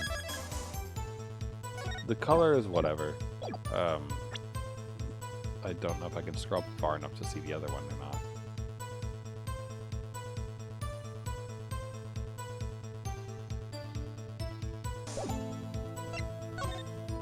I think it must be this one. The only problem I see here is the glaring contradiction in that testimony. Was that a question? I guess it was. You have been warned here, right? Basis for march will be penalized. Oh.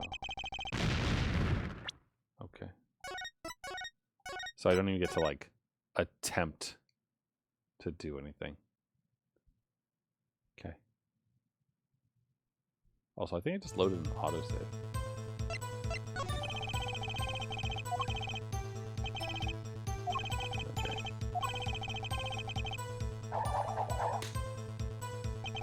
That's it. In an alibi over a matter of minutes, precise is right. Impressive at the anywhere, I mean, nice point too. Better focus on one thing, this time of death. Okay. I fulfilled an obligation. The doctor then advised before the police arrived. It was quite clear what the time of death. 11:10.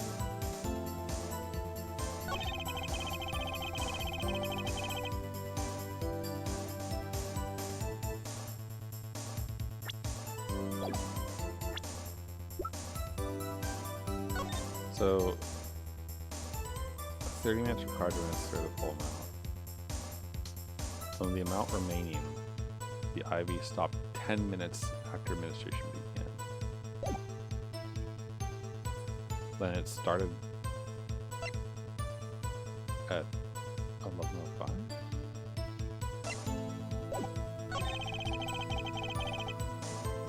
No, 11:10. Wait, that doesn't make sense. Because if the time of death is 11:10, and the IV was started at 11, and Grammary showed up, or sorry, and Zach showed up at 11:05, then it's not right. Is this one of the ones I can press on?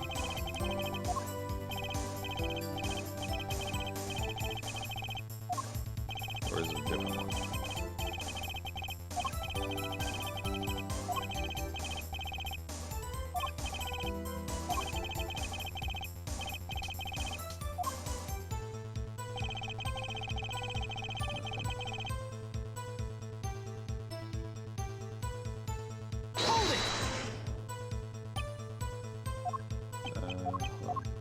Oh, this is the color one.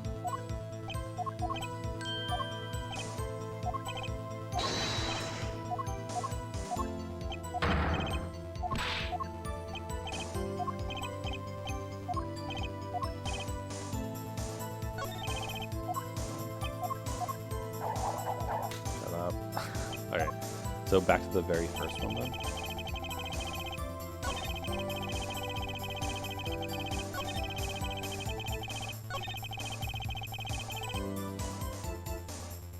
Wait, am I doing this one? 11:10.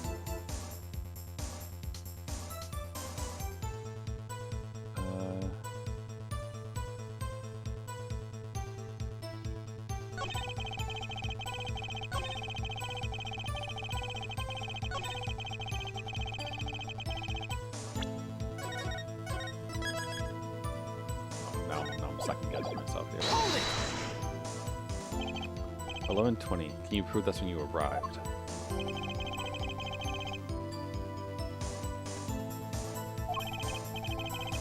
There's no one in that room. If you used the party after fashion. There you go.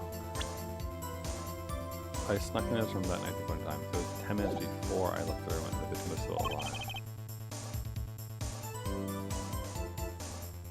Well, that puts it at 11:25.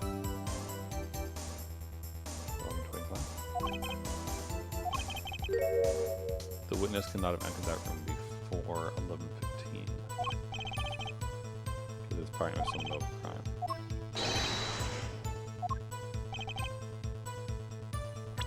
Does this all make sense? No? I don't think so. Let's think about this. Zach shows up at 11:15. He stays there for 10 minutes and swears the victim was still alive. But it's saying that Zach was there from 11:05 to 11:15.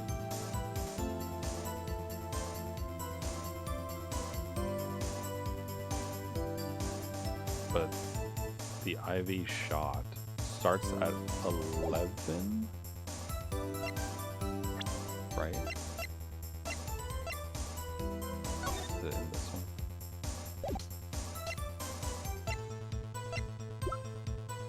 Where's the part that says when the IV is supposed to be administered?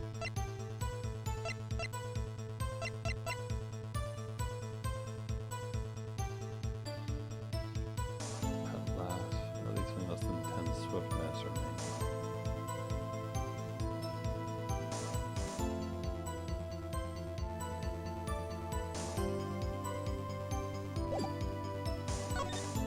No? The only problem I see here is the glaring contradiction. That testimony.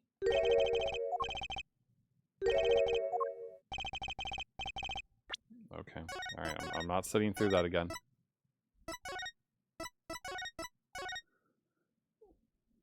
So, it can't be a press then. It's... Alright, we have to present them.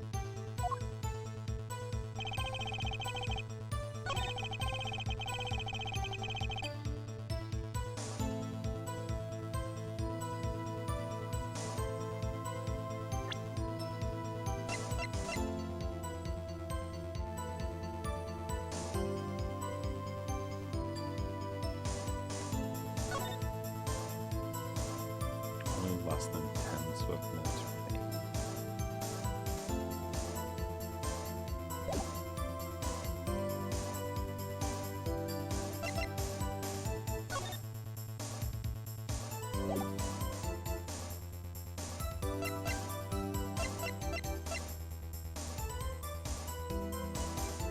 Wash themselves, no sign of use. Also, it's green.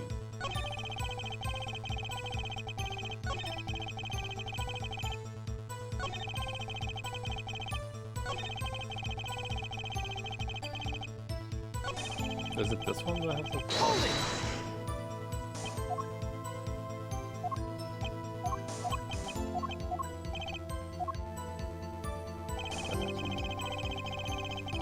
Hold it!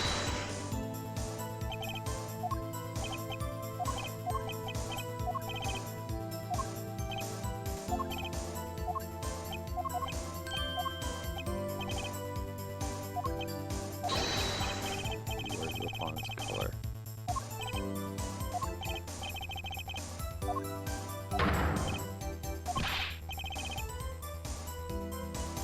Is he supposed to be green?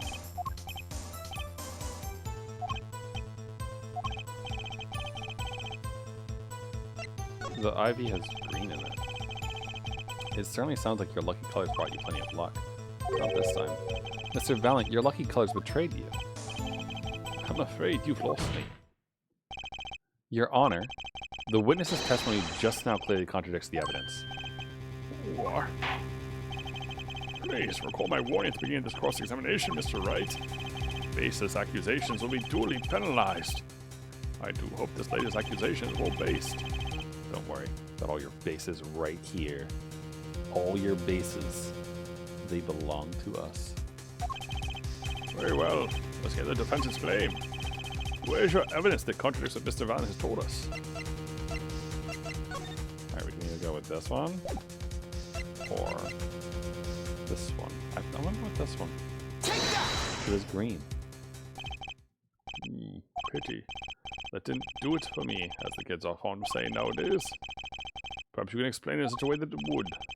Well, I don't know whether it's the sort of evidence to do it for anyone, Objection! but do yourself a favor and stop flailing around for excuses before you do yourself in. And do try to station your spine, or that bending over is bad for your posture. I've got something that should make you sit up straight. Darn, I'm so close.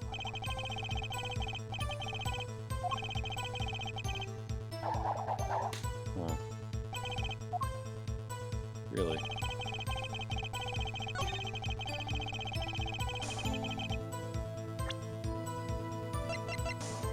But it wasn't you. Objection!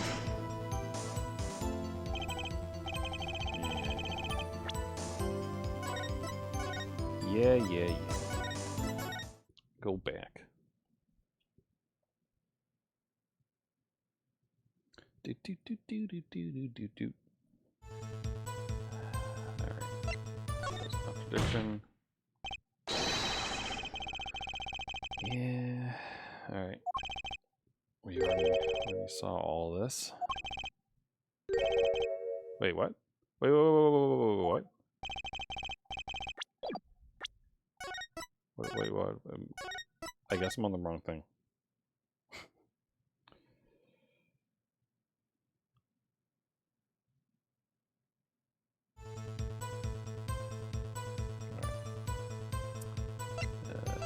I guess let's go make sure that I'm on the right one.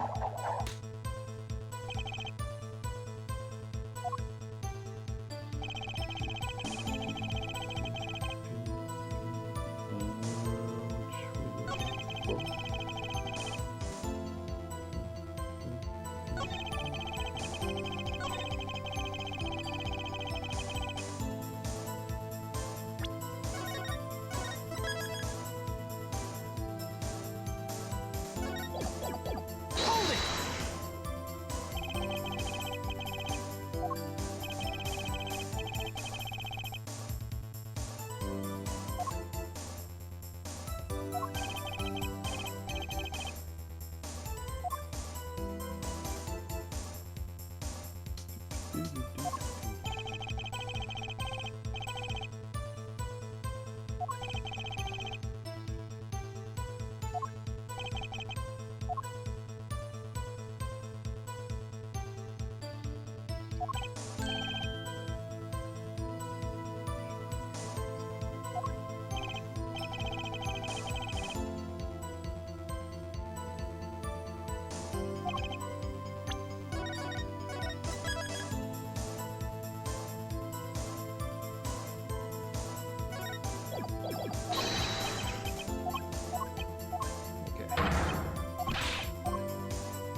I guess let's go with this, I suppose.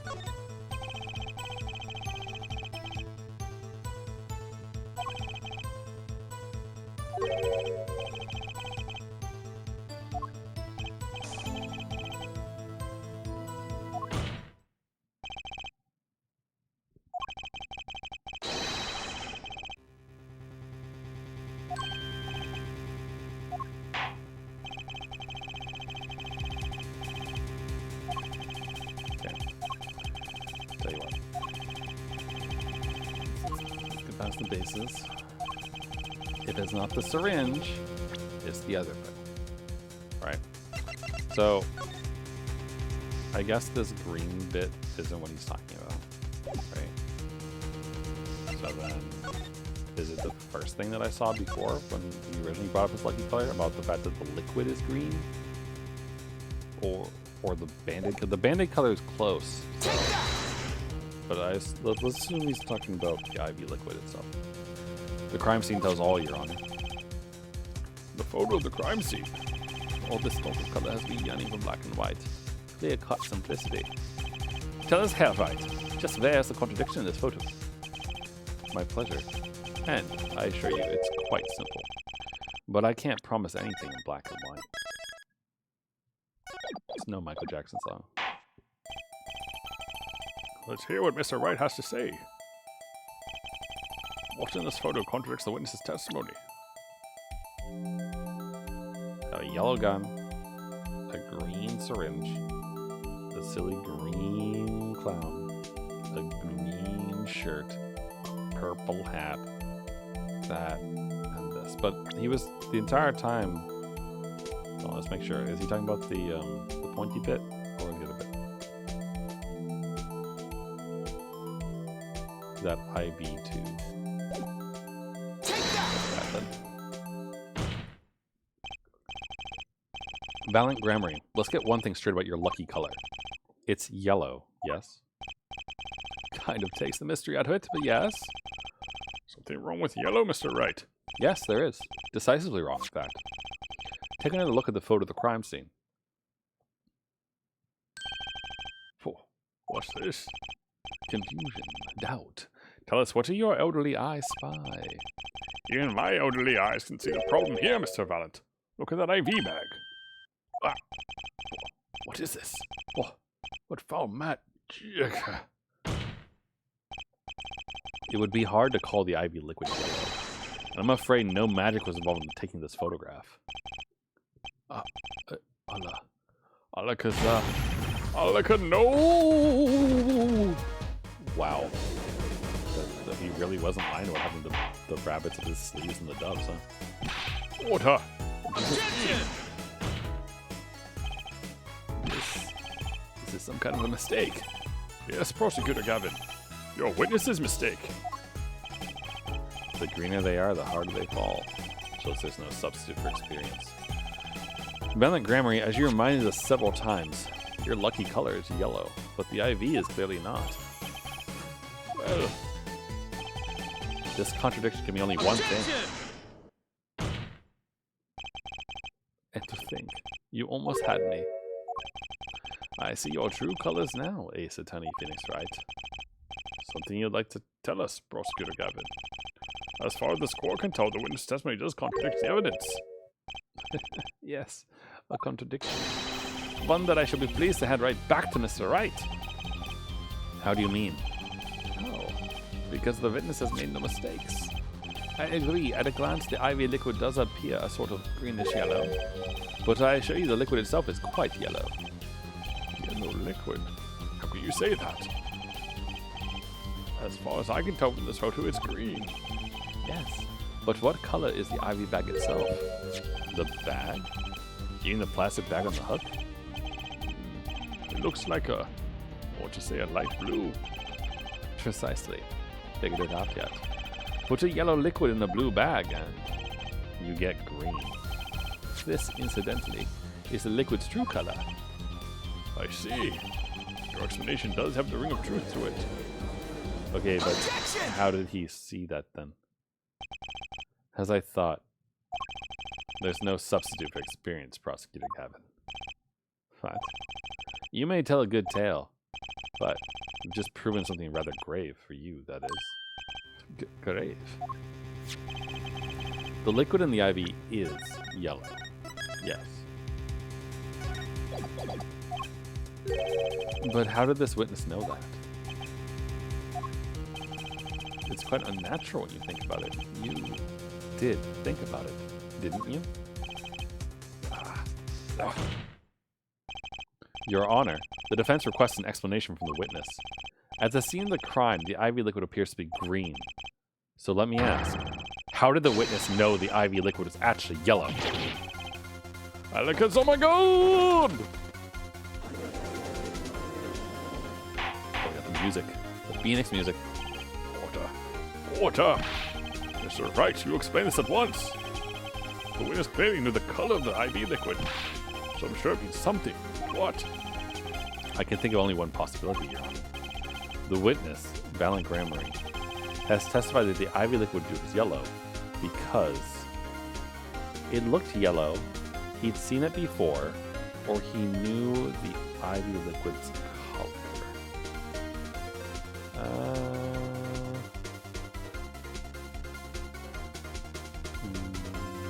Okay. Alright. Let's say he's seen it before. From the facts before us, the answer is clear. The witness knew that the IV liquid was yellow. Why? Because he'd seen it before. But not inside the blue bag we see in the photo. He saw the liquid by itself, in a clear, colorless bag.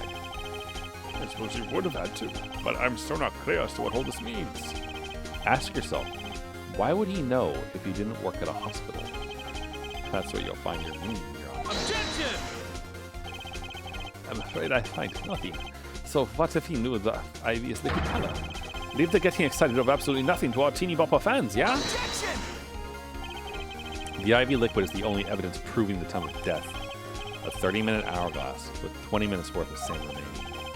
Your claim, Prosecutor Gavin. I remember it well. However, there's a critical difference between an hourglass and an IV bag. Wait, I know. An hourglass uses sand. An IV bag uses liquid. I'm right. Right. As much as it pains me to say this, Your Honor, no. Unlike the sands through an hourglass, IV liquid enters the patient's body, at which point, like magic, it disappears. However, what if the amount of IV liquid had increased? You couldn't tell, could you? After all, there's no way of knowing how much went in. Objection! Let me get this straight. Right. You're saying the witness watered down the victim's IV bag? Not with water, but with IV liquid. That's how you knew the IV liquid was yellow. Wait, I said wait!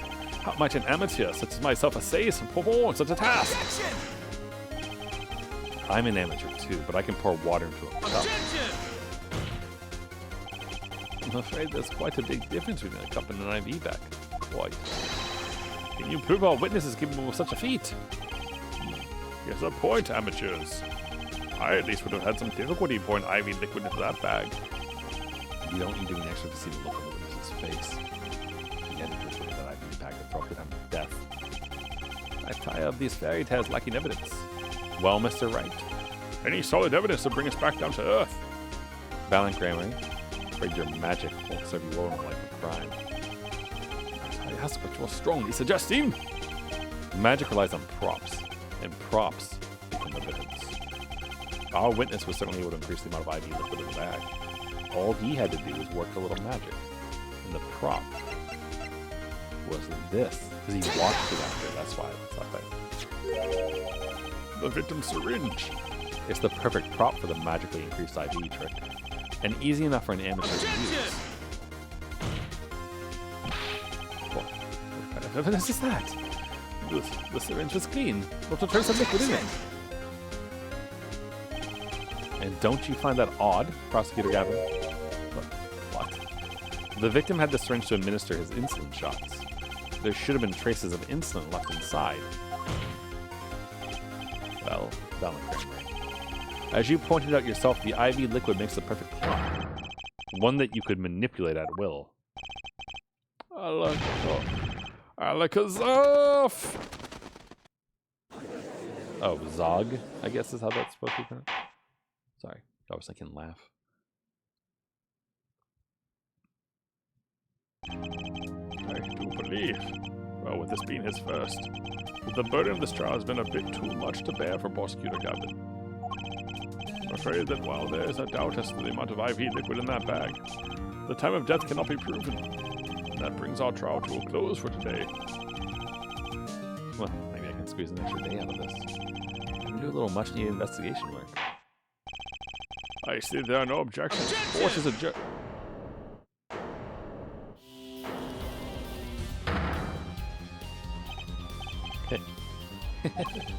Truly, there's no substitute for experience.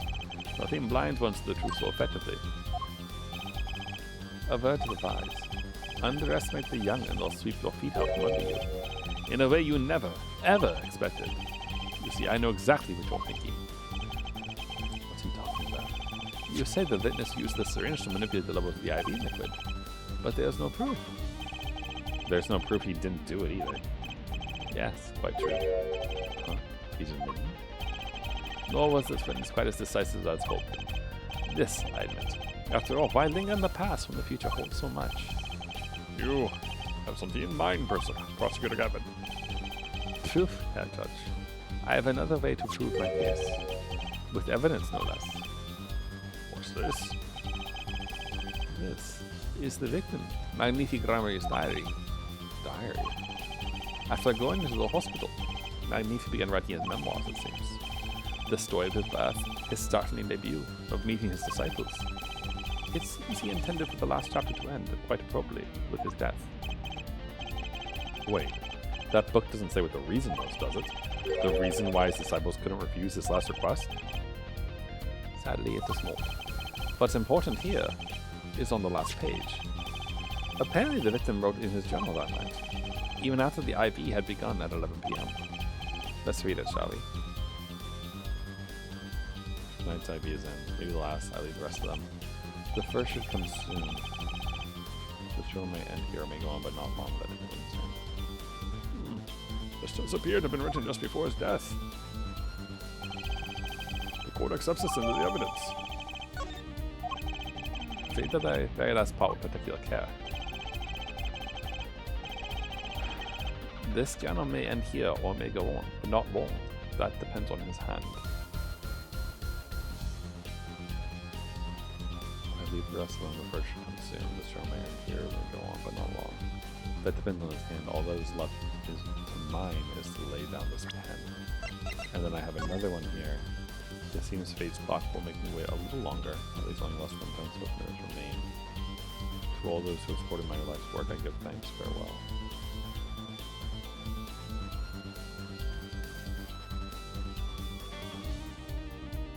Okay.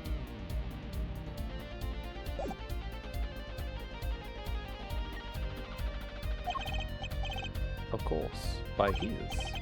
He refers to our defendant, Zach Gramarye. That would make sense, yes. He was the first scheduled visitor after all. But look at what he said before that. This journal may end here or may go on. It may go on. Magnifique Gramarye intended to write again. That is, if Zach Gramarye didn't pull the trigger. I see the defense understands the meaning of this. The victim's diary does not go on. It ends. Because Magnifique's life was brought to an end by the defendant, Zach Gramarye. Order! Order! Prosecutor Gavin, are you certain that Magnifique Gramarye wrote this? There's no mistaking his handwriting. Well, this does seem to be significant. According to this, Magnifique did intend to continue his diary. Yet if his diary ended here, which plainly it did, Then the one who pulled the trigger was the first visitor, Zach Gramarye. Well, how do you like me now, Herr Wright? Still too green for your tastes? He's right about the diary being pretty clear. Still, I find it hard to believe that he'd overlook such an obvious problem with his precious evidence. well, Mr. Wright, the witness's testimony we heard was lacking.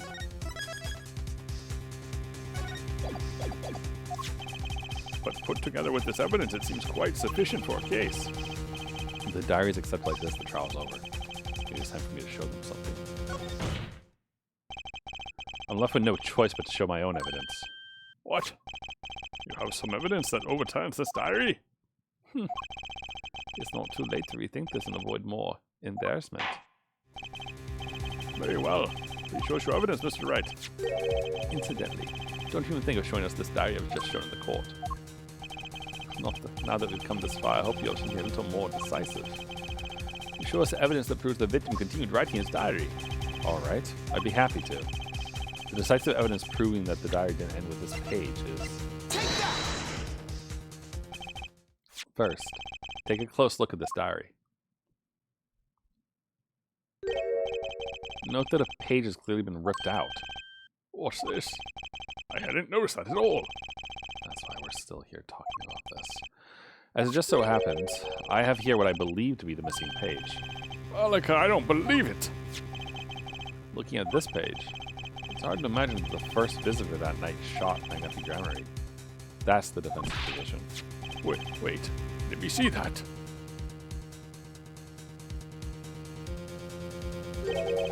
What in Sam Hill? Why? This is the continuation of the victim's diary.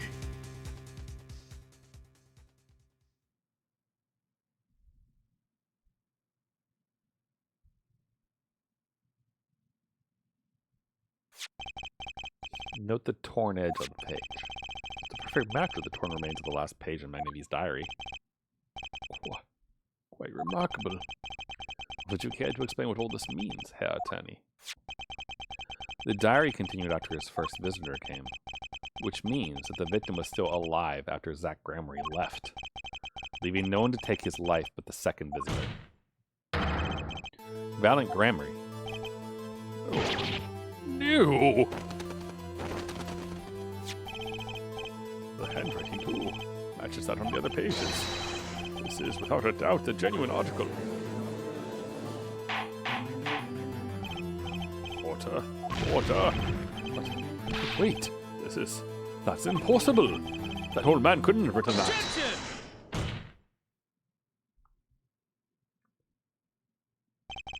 Finally. You just couldn't resist, could you, Herr Wright? Resist what? Presenting solid evidence? Herr Judge. Yes, Prosecutor Gavin.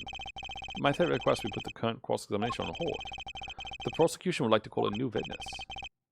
But Prosecutor Gavin, this evidence overturns the current witnesses.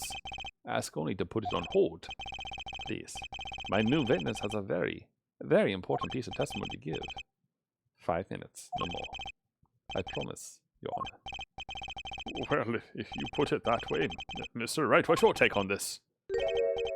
Well, Your Honor, judging from his enthusiasm, we'll have to hear this new testimony sooner or later anyway. So it might as well be sooner.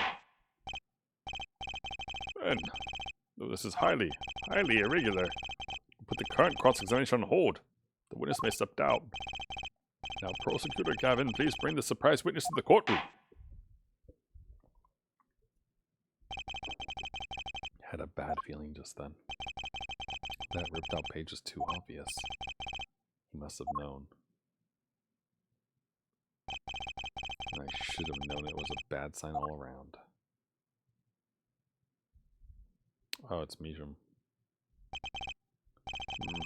Holding trial with no audience is a first, even for me, Prosecutor Gavin. I beg the court's understanding, but I had to make a judiciary deal with the witness to secure his testimony. A judiciary deal? The details of his testimony may have some legal ramifications, shall we say. I thought it best to contain the information to this room. Very well.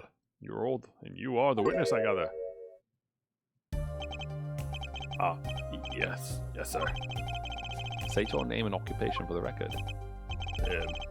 My name is Jim Isham, a painter. A painter? You're somehow related to this case? No, well, not per se. I have one simple question for this witness. Mr. Measham, was it? Do you know what this is? Oh, yeah, I know it well. How's that possible? Have you seen this diary page somewhere before? Oh, yeah, I made it. You... what? You made it? Yes, you might call it one of my works. The prosecutor's office received a tip-off yesterday. Illegal evidence has been prepared for the trial of Zach Gunnery. Illegal evidence? I initiated an investigation and found this witness. A painter to the world at large. Drew Measham has another side, you might say. He is skilled in making perfect reproductions of certain things. Forgeries, in other words. Forgeries? Well, so we are to understand that this page here is... a fake. Prepared by a certain defense. Objection! Hold it. I didn't prepare this evidence. Objection! Ha, the attorney speaks. Something about this page, I presume. But what is he saying? It makes no sense. After all, it was you who presented this evidence to us, Felix, right? Witness, Mr. Measham, was it? Who requested this forgery? Who was your client? That I don't know. What? Most of my clients prefer to remain anonymous, even to me. I make the items they want and receive my payment. Next, they send my contract with them. Objection! But there's no proof this is a fake. It's a fake. Huh? To avoid just this sort of problem, I always put a special mark on my works. I can say without a doubt that this is mine.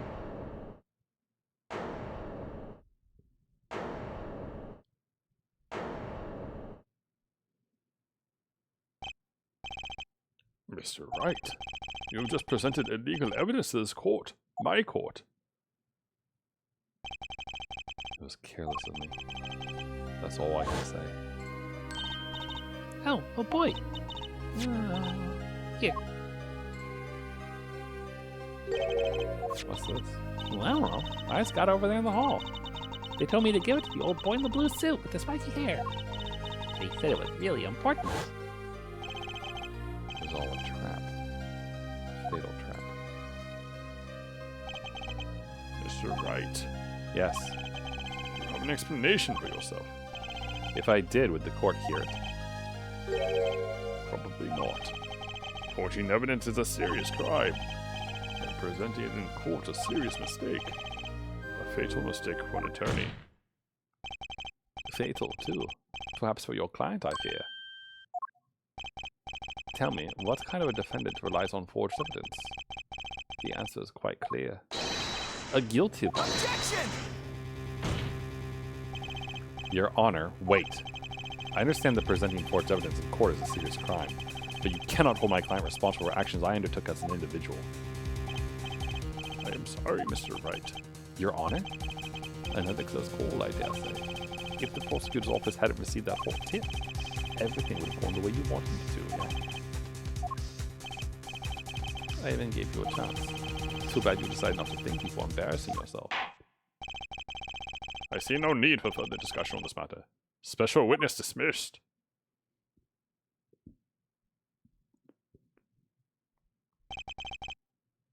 Mr. Attorney, Yes. could I ask your name? Phoenix Wright. Mr. Wright, I have seen and studied many people, but none like you. I remember you, Mr. Wright.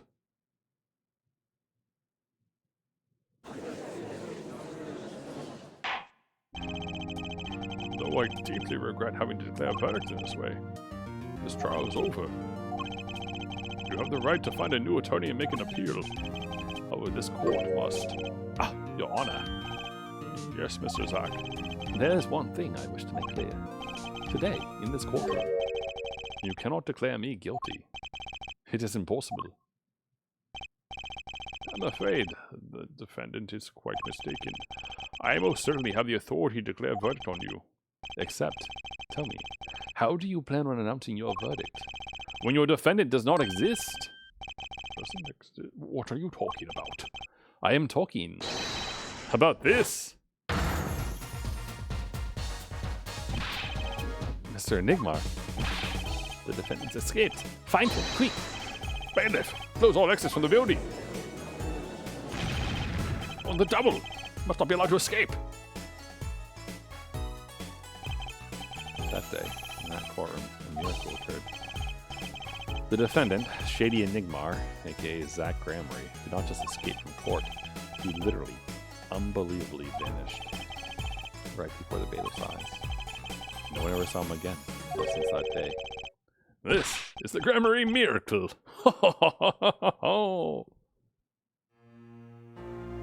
So that was Trucy's first trick, huh? No verdict was declared.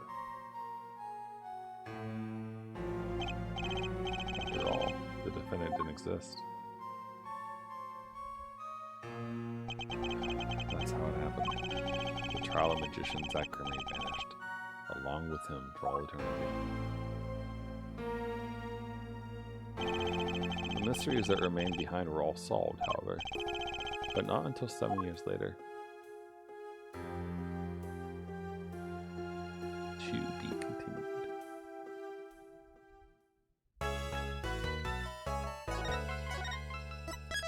Okay. The Mason system. All right, cool. So that'll be next stream, which will be Wednesday for this game. Let me just... I should have done this earlier. On for tomorrow co-op. Assuming that I'm not misremembering, then my friend should be down for co-op tomorrow, and we'll do some We Were Here Forever, and that should be fun. Hopefully, if he's not down for co-op, then I will play a different game. I'll either play. So they can play play Etrian Odyssey, or we could do some programming, or who knows what. Either way, we'll have fun. And then Wednesday we'll pick this back up, and we'll see about this Mason system that they are talking about here. But the reaction that Grammary had to that red letter envelope thing really does make me think that, like,